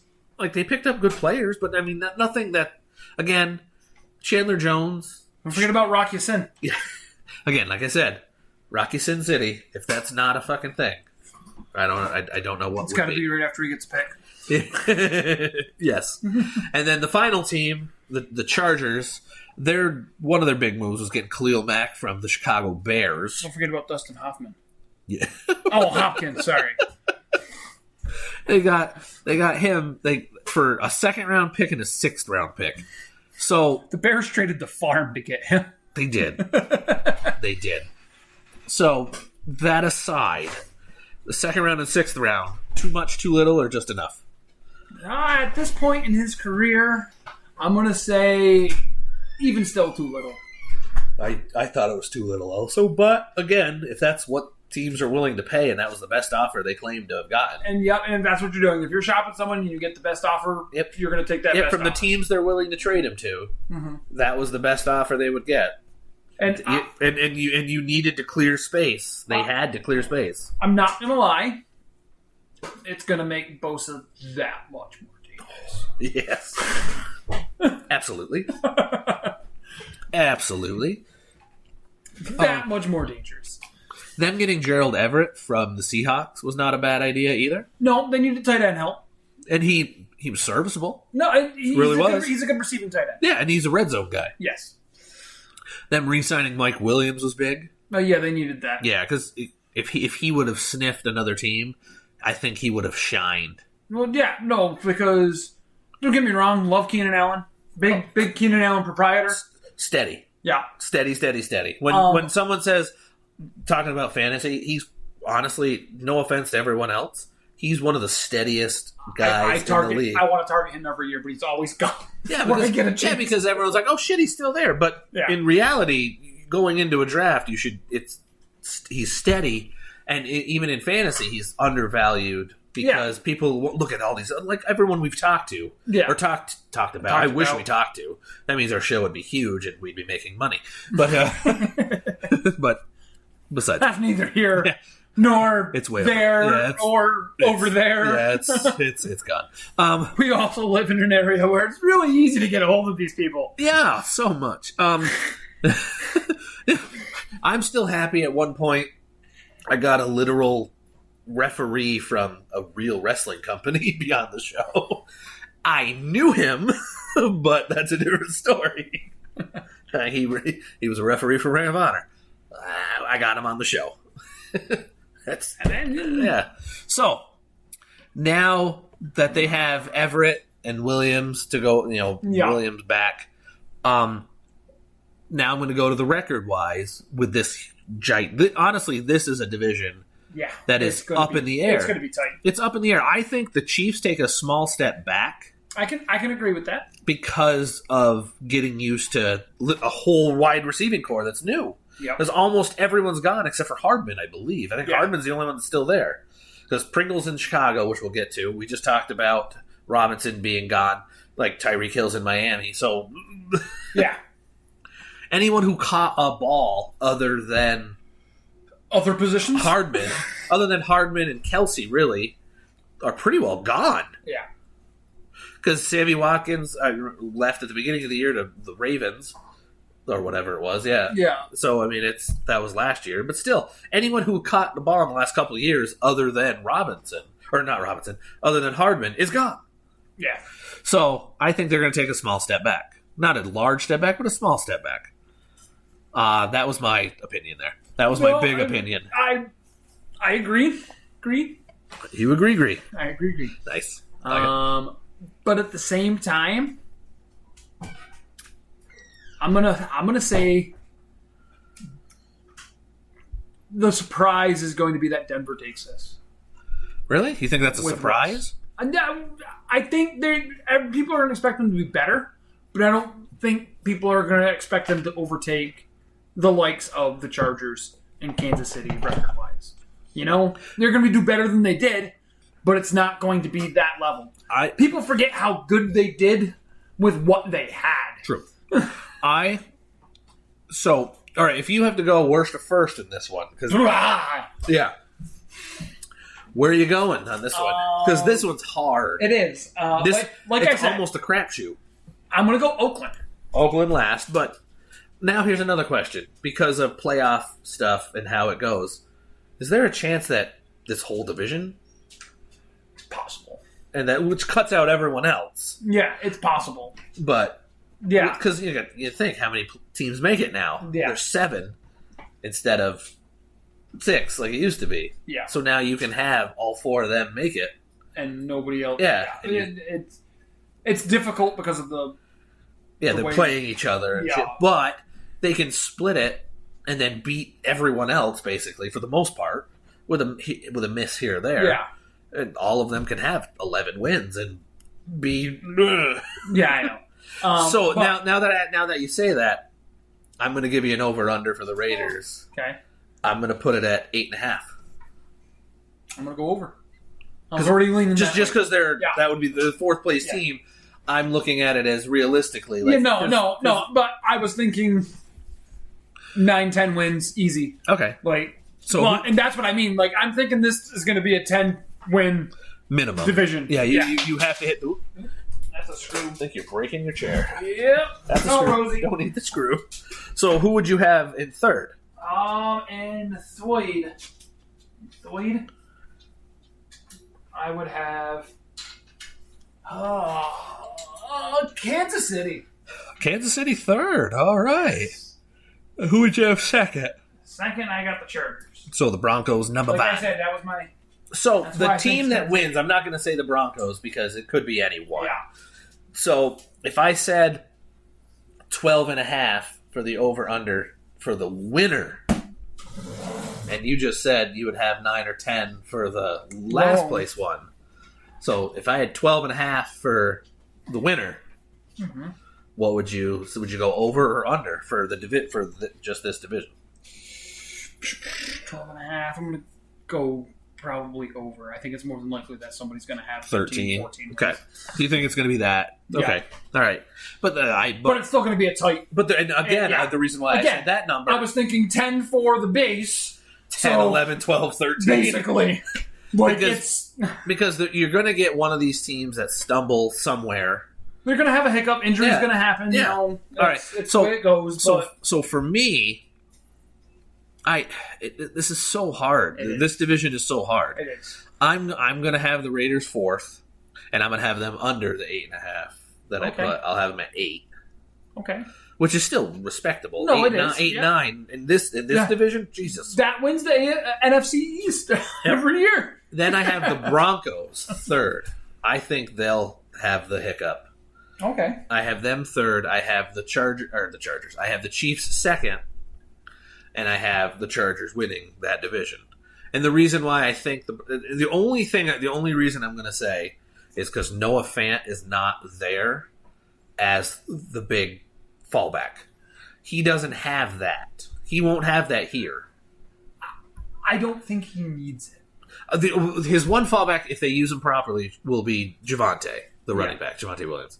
I think if he is your number one, if they don't split the time, if they re-sign Gordon, I have a feeling if they re-sign Gordon, it'll hurt them. If they re-sign him and have him still literally even Steven, that's going to hurt them. If they have Javonte as clearly the number one by like a 65-35 split between the two of them, or 65-30, and then because you need to have to. Yeah. And this longer season, you need to. But if they have him, because I think he is way above Gordon. A personal opinion. If he play, I can actually see them. Do you know what college he played for? Which one? It's one we talked about earlier in the show. Oh, which one's that? It's a blue team. Duke? No, not quite. Not Duke. Not quite. But they're really close to Duke. Oh, NC State. They said blue. No. You said blue. Yeah. There's no good team that's blue near there. Yeah, there is. Oh, UNC Asheville. Close. They're dark blue. Close. No? Close. Yeah, he's a heel. I'm out of good. Oh, he's a heel. He's a bad guy in wrestling. Yeah. Oh, okay. All right. Okay. So he went from North Carolina. Yeah. Come on and raise up. Take my shirt off. Oh, wait, it is. It is actually. He is shirtless next to me. Ow! So yeah. Check us out on TikTok. No. So I have the Chargers winning the division, but I can see Denver and Kansas City flip flopping 2 and 3. I really can. I think it's going to be tight. I could see the Chargers winning. Like I said, I have Denver taking a huge leap. I think there's going to be a sense in the city, which is also going to help that team just beam. So we're going to take a quick commercial break, and we'll be right back. This is Not a Clue podcast here on Spreaker. The pod of Not a Clue? Yes, it is.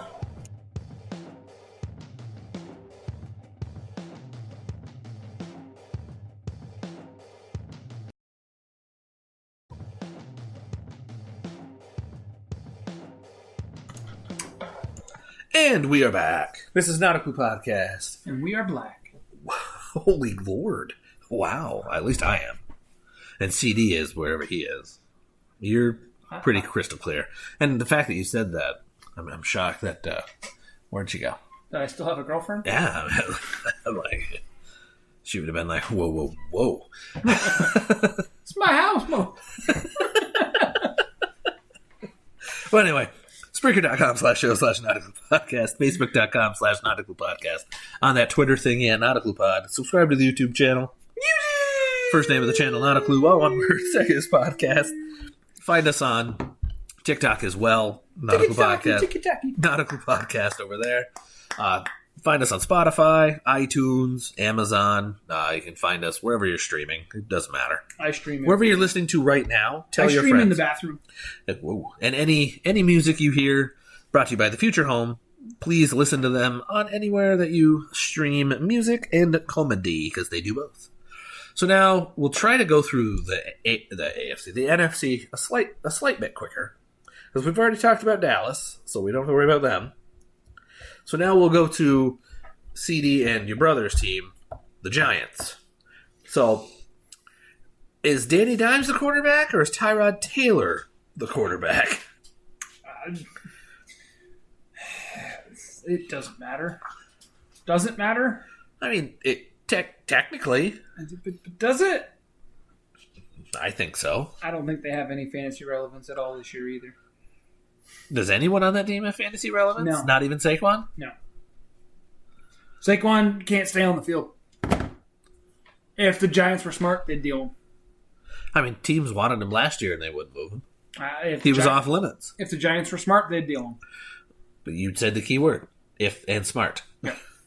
Yeah, and I know they're not. They did sign Matt Breida as a backup, who was very serviceable in Baltimore this year. No, really was. He's a solid guy, and they just need to deal him. They need to strike while they can, because if he gets injured again this year, team's going to be going, I'll give you a 6. Yeah, a 6th next year. Yeah, I'll give you a 7th this year and a 6th next year, and that'll be the most you get. Like, I'm not giving you anything for him. Yeah, you're gonna get like what we do, like when we're on our Madden stuff. Yeah. We're like, let's see if we can get a 7th and a 6th. See if we can just do that. They accepted that. Okay, well, yeah, all right. And, I mean, then what? Because in all due honesty, because of his age, someone will probably give the 7th and the 6th. Yeah. But still, that's not a lot for a guy who's supposed to be an all-world and player. He was. But the injury, he just hasn't been the same. Well, that's why I said supposed to be. Yeah. He just hasn't been the same. Because when you have only a season and a half, really, and that's why, you're still supposed to be. And that's why they need to do it. I mean, they don't have much else. Anything you hear in this show, comment wherever you find it. We'll get to it eventually. We'll find it eventually. Because we'll talk about it on the next show if you comment. Because no one really comments because you're listening to it on a playback. You're not going, I'm really late. But please do it if you're listening. Grumble, grumble, grumble. So in the end, who would be the better option? Because I actually does it even matter? No. I was going to say they had to. Sorry, I was going to say. For the tight end, because I am a big fan of Ricky Seals-Jones. I was years ago when we had that fantasy team going, and he was the. You were like, why him? And I'm like, target guy. He's always been a target guy.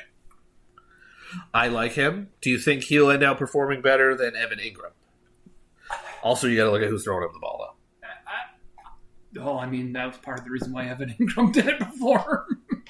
So, Evan Ingram also was not a blocker. Ricky Seals will block, which will help the run game. He has a bigger body, that kind of thing. Evan Ingram was a wide receiver playing tight end. Well, Ricky Seals-Jones is a wide receiver, but he has a small amount of blocking in him. More than Evan Ingram. Yeah. I think so. I think so, too. Personal opinion. But I don't think it matters. Okay. I have a hard time saying minus them somehow drafting one of the couple of quarterbacks that could make it in the NFL. If you were told, all right, you have to put $50 down on who would be the starting quarterback between Danny Dimes and Tyrod, who would you be the more confident in winning the bet with? Or barring injury, who starts more games? I could even make it even harder. Barring injury, who starts more games? If they give Danny Dimes a shot, it's not going to be a long shot. Like, he has to perform. You think he'll have a short leash? Very short. Okay. Because I can also say that the other way, too. Tyrod could have that short leash, too. I don't think Tyrod would, though, because I think Tyrod's been on enough teams. Or, excuse me, Tyrod. Sorry. He's been on enough teams and performed, consistent for those teams. But look at Houston. He seemed to be playing okay. Then he got hurt. Yeah. And then when they went to Davis Mills, they just kept, they went back to Tyrod. He struggled after his injury because he just came back from an injury, and they went right back to Mills, and that was it. But I also think it has to do with age. Like, they knew they were in rebuild mode. Oh, God, yeah. So, do I stick with the older quarterback or do I stick with this young guy? Plus, Tyrod, again, was out, so... I know, but that's the thought process. And it's going to be the same thing for the Giants. The Giants are in rebuild mode. But I think they're going to move on from Danny Dimes. I think they're going to use Tyrod as a placeholder in between. So if I had to put money down, I'm thinking I'm putting money on Tyrod because Danny's going to play 3 games. And then Tyrod, and then Tyrod play more. And this is without an injury, barring, I mean, Tyrod could get hurt. And then, yes, but then it goes back. Yeah. Yeah. But... I think it's a short leash. So I'm going to do this because I'm hoping CD and your brother listen eventually. I'm going to do an over-under for the Giants. And I'm going to be generous. Under. I was going to be generous. And when I say this, people are going to be like, what? 5.5. Under. Easy under. Give me $250 on that. I thought I was being generous on the 5.5. Apparently, I was too high. I got him at maybe 2 wins this year. Oof. It doesn't matter who is good in this division. They all beat each other up. I know they do. But that's why I did it that way, because I'm looking at it this way. They'll probably split with at least one of these teams easily, and usually they beat one a couple of times. So whoever is going to be the number 1 team, they'll beat them twice. And who's the worst team, they'll lose to them twice. And then the other team, they'll split. So that's 3 wins right there. I think you're going to see a lot more change this year when it comes to this division. Okay. Like in total. Okay. So from the years past, anyways. Okay, so now I'm going to go to the Eagles. The Eagles?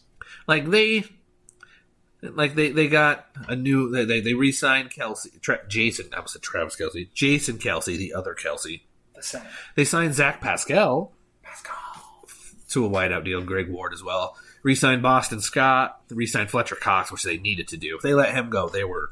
done. They had nothing to stop anybody's run game. Because even though he's getting long in the tooth, he stops your run game. Doesn't matter who. Is he a saber tooth? Yes, he is. Yes. Okay. But are they going to be better? Is Jalen Hurts going to take another step? I mean, he took a small step forward. Is he going to take another step forward? Or do you think he's hit his... I think he's going to hit a wall. Because I think more tape on him is not a good thing. But the thing is, though, he got better this year. And some of the analytics stuff showed that he was better than what his numbers gave. No, and so... We talked about that on the last time, a couple shows ago. I think he's still a fantasy viable option, but I think... Well, fantasy-wise, yes, because he'll still put up 600, 700 yards rushing, which immediately... As it happens with scrambling quarterbacks, though. Yeah. This is the year, statistically, with that type of running or quarterback, where you see them go, oops, and there's a step back in their production because of the amount of tape. Right. Teams have more time to adjust. I think it's going to hurt him in that team this year. Okay. Like, not for the future, possibly. Like, he's still going to be, I think, their guy. I think he still should be their guy. But this year it's going to be back to reality for a moment before they find their niche. So now, because they also haven't done anything to wow me by making any moves right now either. So now we go with the team that has now another name, the Washington Commanders. First things first, name, yay, nay. The only thing they command is to get rid of their black quarterbacks. Sorry. Wow. What the hell was that about? Dan Snyder. Dan Snyder? As you're wearing what you're wearing. Mind you, that was a joke. It was. I'm going to throw that out there because remember Uganda listens and stuff like that. So yes, no. Remember that was a bad... It wasn't, like, but no, I'm serious. Like, I don't think they should have shipped Dwayne Haskins like they did. And I don't think they should have moved on as quickly as they did for him. Well, he kind of put it on himself. I know, by taking himself. But the thing is, though, I think them moving on from Taylor Heineke is a different thing, too. It is. Because he wasn't terrible. He just never got a thorough chance because they were always tweaking him and doing this and doing that. And now they have Carson Wentz. So the amount of money he makes, Taylor Heineke ain't starting now. The only thing is, he's going to be ready at all times because Carson Wentz is one sneeze away from being injured. Again. Yeah. So, and then the one guy I want to talk about is J.D. McKissick. Oh, the baby's awake. Is J.D. McKissick, who was going to sign with Buffalo and then changed his mind at the last second and re-signed, which pissed me off because I'm a huge Antonio Gibson guy. Yeah. So, I mean, McKissick, with all his receiving yards, and that'll be good for Carson Wentz or Taylor Heineke, whoever's there. Hey, buddy. He's like, I don't know that guy. Dad, you look different. You smell the same, but you look different. Hi, buddy. So, now, I'm going to ask this question, like I have with every other division. What's the first? Worst to first? New York Giants. New York Giants last, okay. Yeah. That'll make your brother and CD happy. Oh,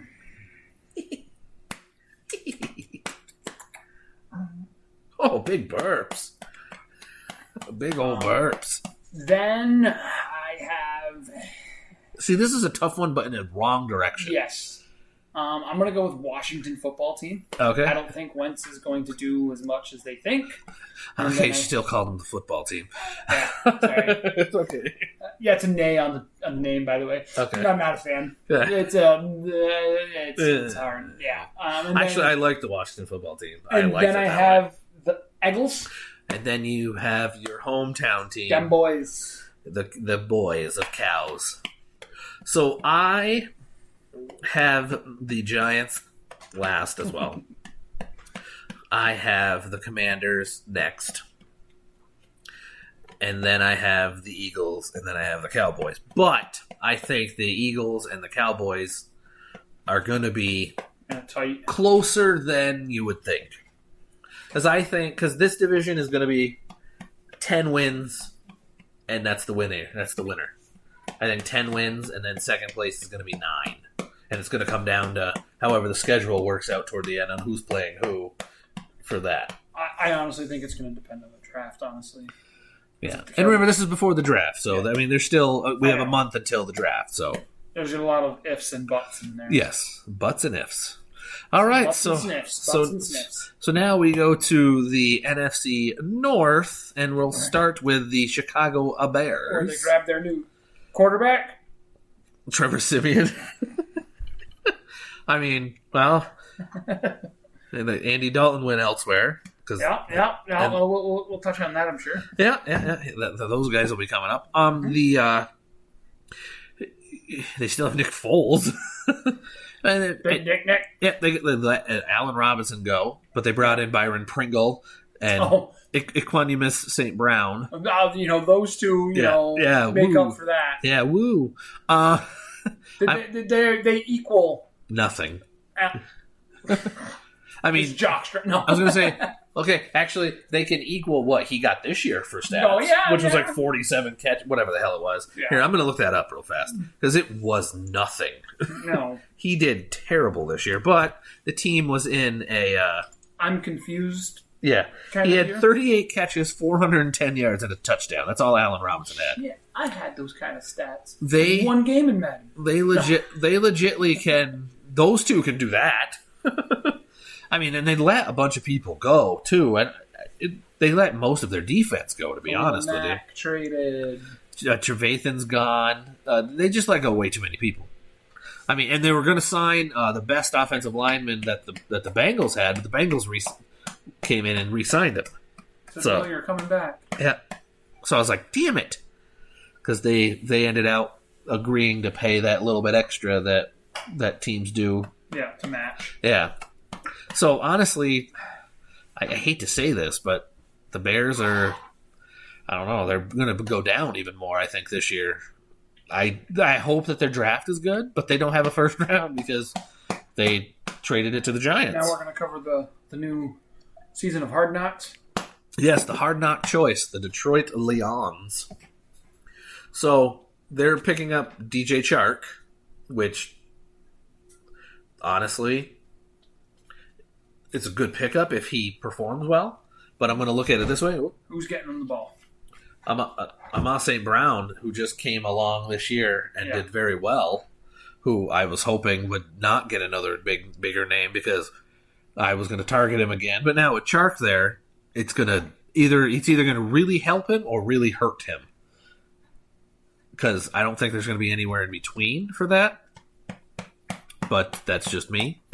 Do you think they draft a quarterback? Because they have Goff there to go for one more year. Or whatever it is. One or two. I know it's not a big QB draft this year. Yes, but I mean anybody for a bridge gap. Yeah, I might see them, like, if, people start to fall, some names that they like into, like, the second or third round, I can see them taking... More breaking news, sorry. Here, wait, let me do this. I forgot to do it earlier. More breaking news, the U.S. men's soccer team has qualified for the World Cup. Finally.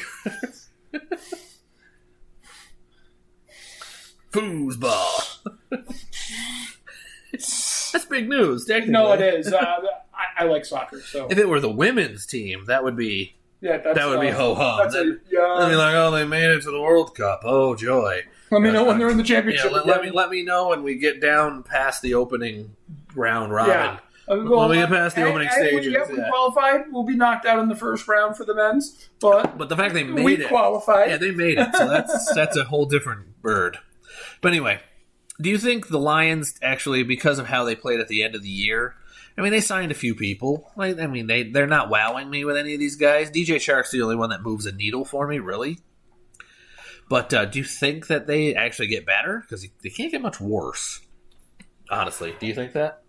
Again, I think it's really going to play on how they draft, what they're doing, what they're building. Gotcha. Okay. It's hard to say with just these free agent moves if they're going to get better. Okay. It's going to be, are they taking the right positions? Are they building a strong foundation of linemen before they go and grab some young quarterback? Well, I think that the coaching staff that they have in place, Dan Campbell in particular, is good for a team like this because he's a rah-rah guy but also firm. He's a guy that he's a player's coach, but is someone who even front offices can get behind. So I'm hoping they give him a chance because they're in a division which we're about ready to talk about with a gentleman who's still there by the name of Aaron Rodgers. Aaron Rodgers? They're even though they don't have Devontae Adams, that's still the top in the realm of things. So now, without Devontae Adams there, and MVS is gone, it's the Alan Lazard show and Robert Tonyan. Nice. What are they gonna do? They're paying $150.8 million to Aaron Rodgers with 101 guaranteed. Lazard had a lot of drops when Rodgers threw to him last year. I don't think Rodgers is going to be too happy. Well, Rodgers said, and Devontae Adams both said they talked to each other. They knew about the deal. They knew if Rodgers re-signed, Adams was gone, and if Adams re-signed because Rodgers wasn't there, Rodgers wasn't coming back. It was one of those. Yeah. Yeah. No, and I knew they knew before it all happened. It's not like they wouldn't have discussed this before talking to. Yeah. him. It's just they need to do something at that wide receiver core. I know they've managed before with no big name. Well, I honestly think that this is the year that they're going to draft somebody. And I think they will too. Like, I know that everyone's like, oh, they drafted Devontae. Yeah, but Devontae wasn't a first-round pick. No. I think that this is a year that they're going to go for one of those top couple of guys, the guy from Ohio State. You know, like they're going to. I'm blanking on the name right now, and I feel terrible because I think he'll be like the second one off the board. Well, that's the guy I think. I can see them drafting one as well. And then I'm going to go to Minnesota, where another fully guaranteed contract for Kirk Cousins. I know. Everybody's favorite. I know now that he is under for one more year after this year, but that's another fully guaranteed contract for that man. He bet on himself and he's been winning, regardless of the team. Himself winning. Yes. So knowing that and how their team are because of the step back that Green Bay, even though I just said they're the top of the tier, they're still going to take a step back. Is this the year that maybe Minnesota sneakily overtakes them? Because, well, look at their wide receiver core, still together. They still have Dalvin Cook. They still have Kirk Cousins. Their offensive line is not terrible. So, Yeah, I mean, Patrick Peterson re-signing is going to be helpful. Yeah. I do like the Harrison Phillips sign as well. Getting Zadarius Smith also helps. So, I mean, you got... They picked up players, Jordan Hicks. I mean, they picked up players. Like, there's a part of me, even though I literally said what I said about Green Bay being the top of the top still, there is a small part of me that goes, it's going to be closer. I think it will be. So now, worst to first in the North. Detroit. Okay. But it's going to be very close with them and the Bears. Okay. I'm sorry to say this. It's all right. It's the truth, though. And then I think the top, there's going to be a huge gap between the teams, but I think it is going to be the Vikings and then Green Bay. And it's just hard to bet against Rodgers. So, because Green Bay usually seems to always pull this out, I'm going to give you an over-under of 12.5. I'm going to go under. All right. So I'll give you an over-under of 10.5 for Minnesota.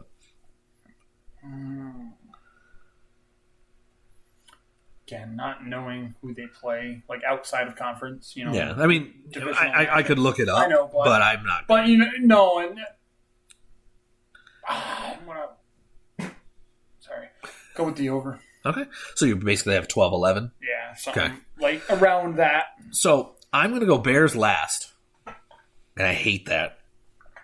It was a tough call, but I think I went with quarterback, and I think Fields can win you more games than Goff. There's a part of me that agrees that, but I'm going to look at this with my Bear eyes on, and I don't see it with all the defensive losses. Yeah, I don't see it. We have to knock it out of the park in the draft because the last couple of years we have, honestly, because especially our later round, like our other than Justin Fields, which is obviously you have to give it time because last year was the first year of that. Yeah. But anything else that they've picked up in later rounds, second, third, fourth, has been pretty good hits. So I'm hoping that stays. But I'm going to go Detroit, and then it's going to be it's gonna be me. I can actually see a tie between the Vikings and the Packers, and then tiebreaker wise, Packers taking it.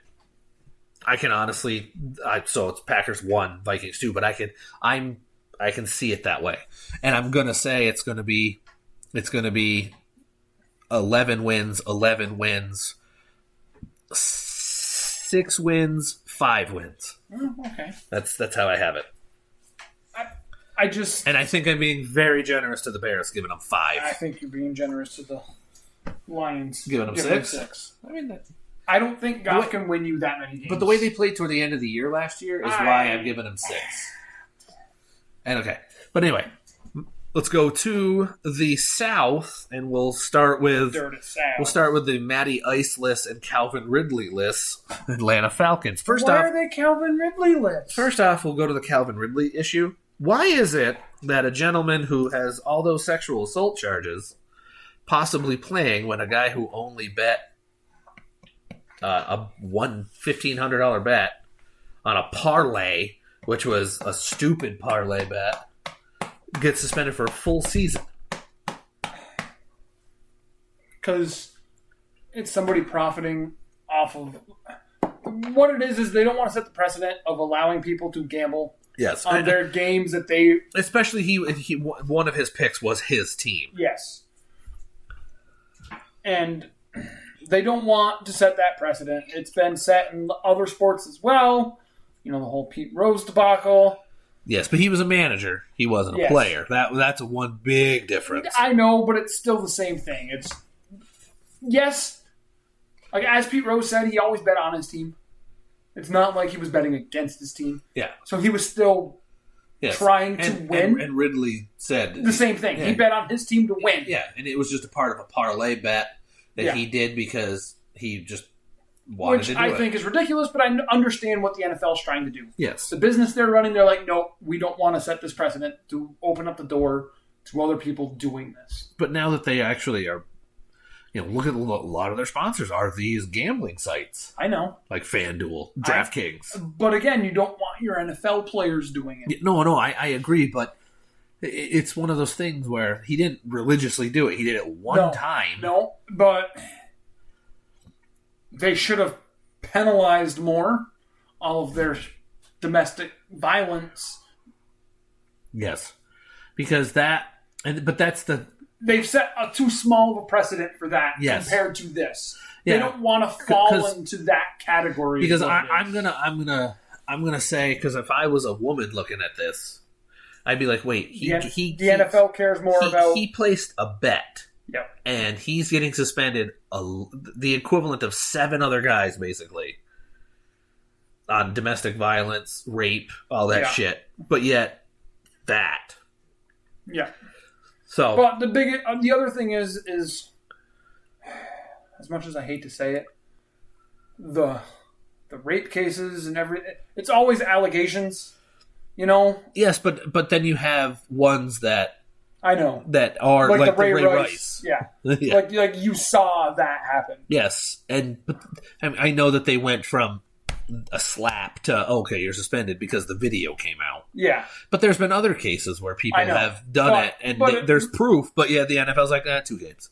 But that's the thing is it's not as easy to prove as that gambling situation where it's I can look. That's your name. Yeah. That's your shit. Yeah. I have proof. Yeah. This is an easy investigation. Yeah. I don't have to take time to look into this. Yes. And so the last thing I'll say is anyone who has an opinion on the Calvin Ridley thing, please comment wherever you're listening, please. Or just go to our Facebook page and comment underneath the under the link of this episode or on the YouTube channel because I'll get those easier. So now let's go. They got rid of Matty Ice and they signed Marcus Mariota. Thoughts? My son said it all. He just tooted. I heard that. Yeah. Yeah. Yeah. I mean, good for Mariota. Sure. All right. Yeah. No. I don't think it's gonna do. Are they gonna be one of those teams that draft one of those couple of quarterbacks? Possibly. Okay. Atlanta's in pure rebuild. Pure rebuild. I was gonna say it's between them and the Panthers are 2 of the teams. Is that a burp too? That I was looking. Oh, okay. That I was looking at as getting those quarterbacks. Yeah, that's what I'm like. Atlanta's in pure rebuild. They're looking to ground up this. And what about the young ho, the coup, getting a 5-year deal? Deserves it. He's been their offense. I know.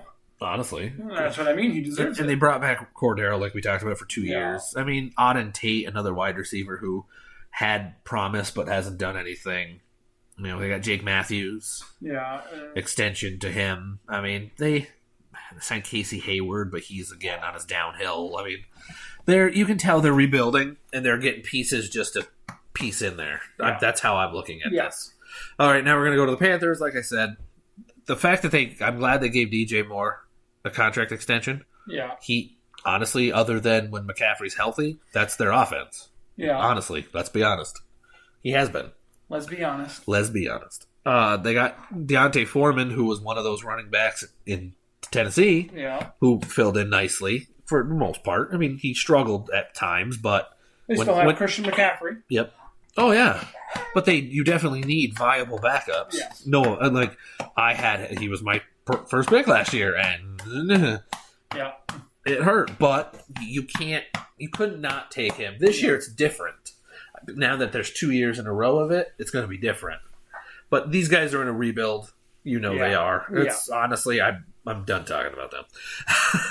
I want to talk about the Saints because I know Bill loves this. Sean Payton, the Saints? Yes, they lost their coach, and they signed Andy Dalton and Jameis Winston. And the new staff has already said that Taysom Hill is going to be more of a tight end type role. Yes. Honestly, if they go back to how he was a couple years ago, I think that's fine because he lined up as a tight end, a running back, a receiver, occasional quarterback. But it still gives you that occasional option of, hey, I'm going to hand it off to him and watch this fucker throw it. Yes. Yeah. Yeah. I can look at him. I'm going to play another gambling type thing. I'm going to go over under on the amount of passes that he throws in the season. Because they have two quarterbacks right there. So obviously he's not going to play quarterback because they have two legit quarterbacks. So him in that role where it's not going to be every game, but some games he may get more than one because of if it works. You're going to try to get more poop. You're going to try it again. So I'm going to give you an over under of 26. Just straight 26. I'm going to go under. Under? I'm taking the under on that. Because I could see him throwing the ball 40 times. Total on the season. I was going to say, I don't. But I could because of how if they gimmick use plays and things. Yes, because that's where he actually did work. But that's what I mean. But even when they did that, he didn't throw the ball most of the time in those gimmick plays. They ran like the option play. And he ended up running it. But he threw the ball at least 30 times in those seasons as that guy. So that's why I put it at 26. Because that's not two a game. So based on the contracts alone, you think Jameis is going to be the guy? Oh, yeah, absolutely. He got the big money deal. He got 2 years, 28. Dalton got $3 million. Yeah, with Andy being the number 2. Yeah. Oh God, yes. Clearly, that's the Red Rocket. Yeah, and now Michael Thomas wants to come back. Like he know how he wanted out. Yeah. He's now back in. I think it was Sean Payton. I think it was too. Yeah. I honestly think because I think he burned that bridge with him because of all the shit that he was doing and his lack of motivation for getting himself healed. I think pissed Sean Payton off, and Payton's like, I don't fucking care if you come back or not. So he gave him the whatever. Yeah. So now we'll go back to the person who came out of retirement, Tom Brady, and now Bruce Arians in retirement. Yeah. So there's a part of me that wants to think that there's an issue there. But the thought process, I think it's crossed everybody's mind. Even in our chat, I believe that came up. Yeah. And it was Brady the one that pushed him out. One guy who signed here, which Atlanta let go, which I'm shocked that he signed here, was Russell Gage. Because he's buried on this depth chart. I mean, in Atlanta, now that Ridley was gone, I'm shocked he didn't go back there. Yeah. Because he didn't sign for a huge deal. In Tampa. I think he also knows what was happening there, that they were dealing Matty kind of thing. True, but I mean, I would much rather be the number one guy than buried. But what I think he wants that ring. I think he's ring hunting right now. But he's too young for that. But if he gets a ring now, he doesn't have to worry about it later. Then he can go get his money. Yeah, true. I mean, because they brought back Rashad Perriman as well. Not to mention, sometimes it's great to get on a team to learn from. True. Because he can get... I mean, he learned initially from Julio. Yeah. Very early in his career. Very early in his career. And then he had Ridley, who was a different type of player, but he was... I know that he was younger, Ridley, but still, he was a star in the making right from jump. But honestly, I'm still confused by it. And then they gave the franchise tag to Godwin, and who then signed a $60 million deal. Yeah. They have Evans still. They have Perriman still. And they're probably going to bring back Gronk. And then they have Brait still. O.J. Howard's gone. So it's legitly... The same team? What the frick they're going to do? Yeah, basically. For the most part. Without Rojo. And without Bruce Arians. Yeah, they re-signed Fournette, let go of Rojo. So it's all a lot of re-signs. So here we go with this division. Worst to first. Because these two are tough. Yeah. The bottom's going to be, in my opinion, I'm going to go with the Falcons. Yeah, Falcons fourth. Okay, yeah. Third? It would be Carolina. And so second, I'm going to assume Saints, and then number one, Tampa. And I have it the same exact way. I have the Falcons 4, Panthers 3, Saints 2, and the Bucks 1. So I'll give you a 13.5 as over under for Tampa. That's a tough one. That is a tough one because I think that's a solid location because they are 13-14 win team in my opinion. So I'm going to go under. You're going to go 13-12. I think it's going to take a little bit with the new coach. Find the groove. Okay, all right. So now I'll go the opposite direction. You said you had the Falcons at the bottom. Mm-hmm. So if I gave you an over-under of 3.5 for that. Going under. Under. Sweet. All right. So I can you'll see have them as like a 3-14 team? I can see them being what the Lions were this year. A team that takes the last couple weeks of the season to start something. To possibly start something. All right. Because it really depends on how they draft, again. Because I don't know who they're going to have in what positions. Yeah. It's hard to throw all that information out there. So I'm gonna go with the West just because we only have this one left. Then we can hit a quick commercial break, do our ending, and so we'll start with the Cardinals. Resign Colt McCoy. Colt McCoy, and then the will he stay, will he go, will he stay, will he go Kyler Murray situation happened. I deleted Arizona off everything. And now I brought him back. They re-signed Zach Ertz, which I really liked. They let go of Chase Edmonds, but they re-signed Connor. So now Connor is going to be there. So are you going to value Connor a lot higher than you normally would have now that he doesn't have a guy with him? Again, depends on what they draft. I'm going to honestly say that whoever's even in the draft is not going to. So I don't think they're going to sniff his catches or touches in the run game because Connor was still supposed to be the guy, but he got hurt. But when Edmonds was hurt, he was doing everything. He was running the ball. He was running 17 times. That's what I mean. He was getting 3 to 6 targets. You need another body. Oh, I completely agree. I mean, I know they have other bodies. Yeah, but I think they're going to. But his direct competition. I still don't value him more. So them losing Kirk, does that hurt them at all? Not too much. I mean, because I think AJ Green is a free agent as well. I think so as well. I believe he is. It still says he's there, but I think that's just not updated yet. I think he's a free agent. Personal opinion. I don't have that site up, and I'm not really going to go digging. But I'm going to assume I think he's gone. If I'm wrong, if we're wrong, tell us. I do like Max Williams, though. I was a fan of him when he came out. I mean, he's their lower level tight end. Yeah, but he does everything. Yeah. And that's why I've always been a fan of his. So now let's go to the Rams, who have brought in Bobby Wagner for an interview and to try him out. So now imagine they sign him too, even though they lost Von Miller. But now they bring that guy in. Yeah. Holy shit. Yeah, their defense is... How do they afford all these players? Great question. Because they picked up Allen Robinson on a 3-year, $46.5 million deal. They re-signed Joe Noteboom, one of their offensive tackles they needed back. 3-year, $40 million deal. They re-signed their center for a 3-year deal.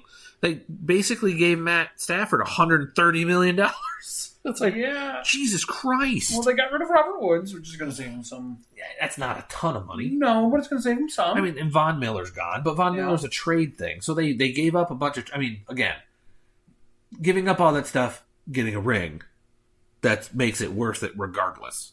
Yeah. But now that he's gone, and another guy you traded for is severely injured, and you don't know if he's staying or going because... You don't know if you're going to re-sign him because of his injury. You don't know if he's going somewhere else because somebody else. But nobody as of right now because there's all these other questions and the draft still hasn't happened yet. Odell's still in. He's going to be one of those guys that probably right around camp then signs. Just because he's not going to be ready. Yeah, you're not going to know. He's not going to be ready at all. Yeah. Yeah. And then, my mouse didn't want to work. So now San Francisco. Is it going to depend mostly on quarterback? Who the hell's their starter? Do they let go of Jimmy G? So I'm pretty sure they're set on Trey Lance being the starter this year. So if it gets to a certain point and Jimmy G is still there, are they going to put him in as backup? Do you honestly think that? I honestly think that. If he's still there, I think he's the guy. So I think they're having issues shopping him right now because of the recovering from that injury. Well, I also can say him just not saying a word. That's Jimmy G. It's making it harder because he's doing it in the nice way. Because he was interviewed and he goes, "Not my decision. It's not up to me. If they want me, I'm here. If they don't, I'm gone. Like, he is doing it the right way, in my opinion. And personally, as he did from the beginning. Yep. Honestly, he learned it. He learned it from speaking up a little bit in New England. Yep. It was basically he got shut the fuck up, shipped out. I meant to say shipped. I said shit out. It's the same thing. Yeah, he was shit out, and they basically like, okay, go to Purgatory in San Francisco where they're going to rebuild around you. Well, they didn't have to rebuild; they were right back in there. Yeah. So it wasn't much. But now it's been the injuries lately that have been and their injuries at running back, which led to them finding what they found last year. Yeah, because he wasn't supposed to do that. No. But again, I think that team's going to depend on who their starter is. I think they're going to run with Lance. I think they already had set in their mind that they were making that. And I'm gonna actually, when we do the record thing, I think I'm gonna give my opinion based on who's their starter. So now let's go to Seattle. Seattle, who've done a ton of moves with the trade. Uh-huh. They got Drew Lock. Is Drew Lock going to be their guy, or are they going to trade for someone else, or are they going to sign someone else, or are they literally going to go with Lock or the draft? Because now they have all these extra picks too. So I could actually see them trading.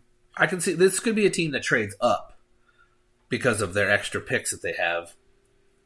Because they can give one of their first rounders away and a second rounder away and even a 6th or 7th rounder for someone's first round pick and move up.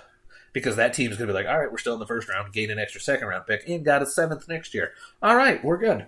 Again, I don't know if they would do that for one of these quarterbacks. But the thing is, though, it's Drew Lock. I know. No offense to Drew Lock, but I know. But that's what I mean. Like, I still think they might be one of the teams that reach out to, like, San Francisco. If Jimmy G... But they'll have to pay a little extra. So, Jimmy G needs to heal stuff. Mm-hmm. And that's the thing, is... I don't think they'll have to give up much to get Jimmy G from them. I honestly don't. I think they're set in their way. Of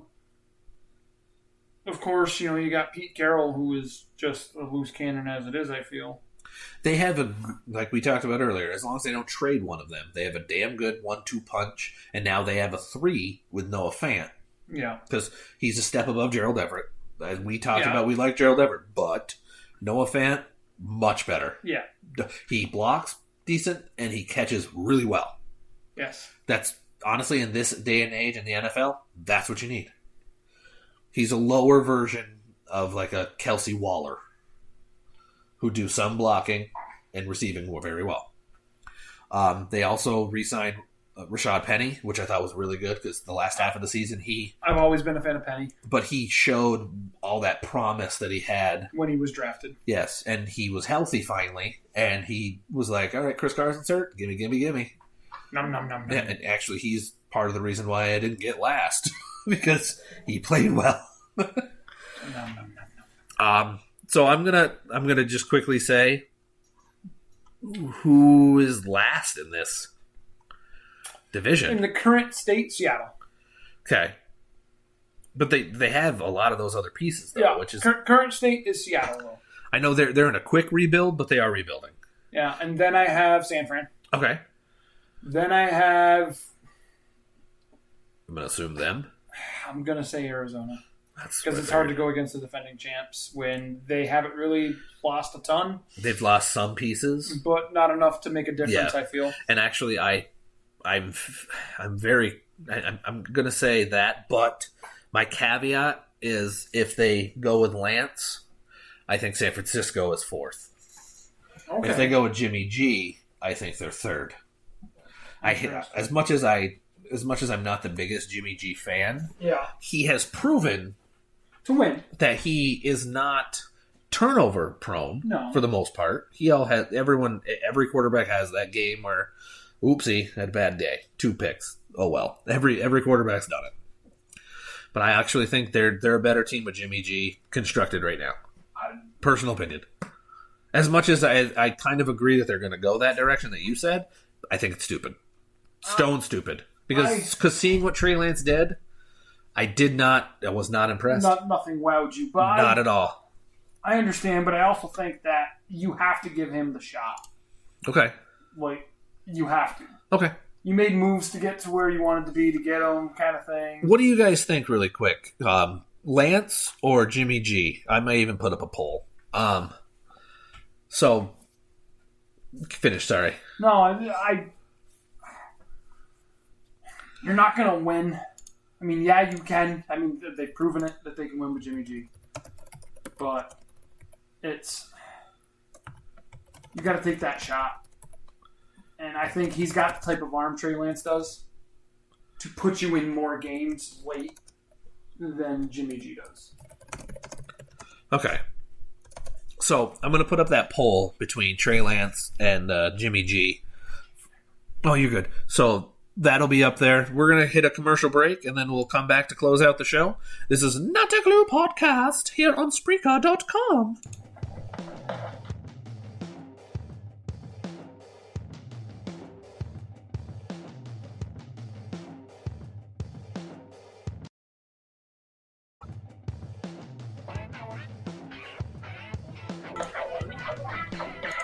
We are back. So this is Not a Clue Podcast. We're on the home stretch of the show tonight. Thank you, everybody, for tuning in. We appreciate it. Keep doing that. Anytime that we put anything out. Also, again, I'm going to whore out the music that you heard. Is by The Future Home. You can find them anywhere that you stream music. They're on TikTok at The Future Home Band. They're on Twitter at Not a Clue Podcast. Or, oh my God, that's us. They're on Twitter at The Future Home. Oh my Lord. But are they us? Please follow along. They're also on YouTube, youtube.com/Scarlet Fever. They actually have a page, because they were on technically way before, and I grandfathered it in. So that was one good thing. But please give them a listen, because it'll help me out in the end, because I'm a part of that. It also helped Debbie and Ernest out, because they need it too. So let's get on to the last little bit of stuff here. So as of right now, if we were going to, as of earlier, I should refresh this. Say right about now. The Funk Soul Brother. So as of right now, it's changed because of the games that happened today. As of right this second, does the Robert Williams injury for the Celtics hurt them more than I think it's going to? Because he's out 4 to 6 weeks, and he, believe it or not, is a hell of a player for the team. Oh, are you already giving your opinion over there? Are ya? He's saying it's gonna hurt him. Well, they legitimately were the number one seed. Then they earned their way to be the number one seed, and now they're already dropped to 4th after the last 2 games, because that's how close it is. Yeah, I know, it's a tight race in the East. Yeah, well, them getting all those wins in a row and winning like 7 in a row and like 9 out of 11, they jumped from 5-6 to 1, and then they've got some distance now. They're a 2.5 game distance between the Bulls and them, between 4 and 5. This season's coming up. Playing starts on the 12th. We're basically 2 weeks away from today. So Phoenix and Miami right now are the number one seeds. Phoenix is pretty well locked in there. I believe they are locked in there. Yeah, they are. Miami is not. Do you see Miami being number one, or can you see Philly, Milwaukee, Boston overtaking it? Those are the 3 teams. I know. I know Milwaukee just got a half game lead on Philly, which also put Philly down in 4th. No, Philly's in 3rd. Oh, 3rd, sorry. They're in 3rd. Boston's in 4th. Because of the loss today. Yes, though. yes. But this was me going off of before today. Correct, yeah. I can see somebody overtaking it. I'm still surprised the Heat are up there with everything and how it's been going for them this year. Yeah, well, hey, as of right now, the play-in tournament looks like this. The 7-8 game is Minnesota and the Clippers. The 9-10 is the Pelicans and the Lakers. Well, the Lakers got back in today? Yeah, they're the 10 seed. I was going to say they were out yesterday. Yeah, they're as of right this second, they're the 10 seed. They were in the 11 spot because they were tied with San Antonio, and San Antonio had the tiebreaker. They're as of right now, that's this. And then the East, it's Atlanta's the 10 and Charlotte's the 9, so they'd go against each other, which is an odd thing to say, with both of those teams actually not being terrible. And then you have Cleveland at 7 and Brooklyn at 8, which is so unfair to the rest of the league to have Brooklyn in that. Because now, well, guess what? Kyrie can play anywhere except Toronto. Which, that's the only saving grace, is if they have to play Toronto. Because then I think it makes it funny to me that they just finally got this giant win getting him back. And, you got to play Toronto? Oh, guess what? You play as of right now. You got 4 home games in Toronto, so you can only have Kyrie for 3. But an interview happened earlier today. Celtics refused to give information on how many unvaccinated players are there, and same with Philadelphia because those are the 2 teams that could be playing them. And Milwaukee answered a bunch of it, but those 2 refused. Makes me curious who on that team doesn't have the vaccine. So it makes me wonder, because that could, again, whether you believe in it or not, that's the policy of the country, Canada. Yeah. Well, you got to go with it. Whatever. I know. I'm sorry. I know. But it's great. And to think, LeBron's busting his ass when he plays, scoring 1 million points. He has to. Yeah, because AD can't carry fucking a bag right now because he's injured anytime he touches things. Oh, I know. I made fun of AD. I'm sorry. And don't forget about Russ. And then he shows up sometimes and doesn't a lot of other times. Yeah. Is it fair? Because I saw you guys all talking about this. Your opinion on the whole him going off about the crowd stuff. I didn't really comment on it. Okay, actually, I think you and I kind of stayed out of it. I know they did, and I get it. It's just like, the famous actors pop, you're going to be recognized and you're going to get heckled at times and those sort of things. So I understand that side of it, like Brendan was saying. And then the CD side of it. Like, I understand as an individual, yeah, cool. I don't want that happening to me every day. There's going to be a point where it gets to me. Yes, but does that show he's soft? I don't think it shows that he's soft. I think it shows that he's frustrated with everything going on. But there's a lot of people online that said other people get this and they're labeled as soft. Like, people say LeBron can be soft because he's like, you got to kick them out. Like, for just them. Like, but that's not the reason why I say LeBron's soft. You think he's soft for other ways? The guy flops more than fucking soccer players. I thought that was Manu Ginobili who did that years ago. Yeah, so does LeBron, dude. I know. LeBron gets hit by a guy like a third of his size and goes, "Oh my god, I flew across the floor." I think 2 of the biggest players in the league do that. Him and Joel Embiid. I hate it. I do. I think the softest player and I'm going to go on record right now, and I know no one's going to agree. Not a lot of people are going to agree with me. The softest, most puss-ass player in the league is Joel Embiid. People are like, oh, but he gets in people's faces. Pay attention to who he gets in the faces of. People have to size. He makes sure that they're smaller than him. And he is still... anytime someone anywhere close to his size does anything toward him, he bitches and cries. I've noticed it for a while, and I'm tired of it. I think that it's... the beard. Harden? He's up there too. But because everyone's talking about Embiid as this, that, and the other thing. I've paid attention, and every year it gets worse and worse, and it drives me more and more insane. He would be one I would heckle to the point where he would try to say something, and I would just tell him to say it again because I couldn't understand him. I don't know. I just wanted to talk about that. Out of the teams that are in the play-in right now, the Lakers have the Spurs literally on their heels. Yeah.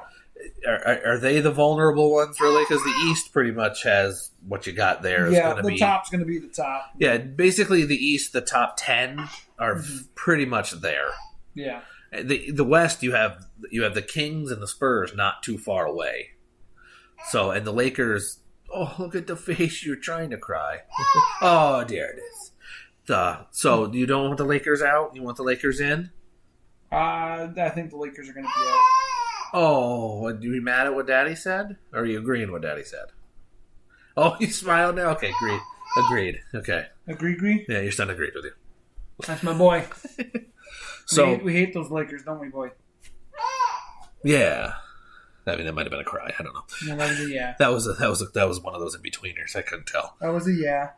So, all right. Anything? Any other news you want to talk about before we? Because baseball's starting up. I'm probably going to do a thing in the next week or so. Yeah. I know you're not big on baseball. You follow it occasionally. You're a White Sox fan. Yeah. So if I gave you an over/under on the White Sox, would you partake? I still don't think I could pull out a number and be accurate. Unfortunately. Okay. Well, I'll try to see if I can get. Because I don't follow enough. I want to look to see what the over/under is for them this year. Okay. So, the over/under for the White Sox this year is... excuse me. This was last year. I'll go with... let me go with this here. Holy crap. There it is. You have 91.5. That's where you have. 91.5. Yeah, I can't. I don't know. Okay. I could say something, but it ain't gonna make a difference because it's just me saying, sure. Gotcha. Okay. I was curious because I'm gonna be completely honest with you. I probably couldn't name a White Sox player right now. that's okay. The Dodgers are 98.5 on the over/under for the most part. I saw 97.5 on there too. Under no. With the team they have there, I think they're going to go over. They're going under. They're going to have 100 wins again this year. They're going to under. They're going to be from the land down under. No, they're going to be under. You're under. Boom, win. But anyway. I'll get under you. Anything else you want to add? My son said it best. Okay. All right. So that's the show. Thank you, everybody, for tuning into an actual long episode of 2.5 hours. Thank you so much. You've listened here at Spreaker.com/show/nautical podcast. Well, until next time, I'm Brad. I'm the Intern Kenneth. That's the Intern Kenneth. Have a good one. I didn't fuck it up this time. You didn't fuck it up. Find us anywhere you stream. We'll see you next time. Have a good one, everybody. We're in most bathrooms. Yes. We also play in most That's bathrooms. that's where I stream. Yes. Also the Weather Channel.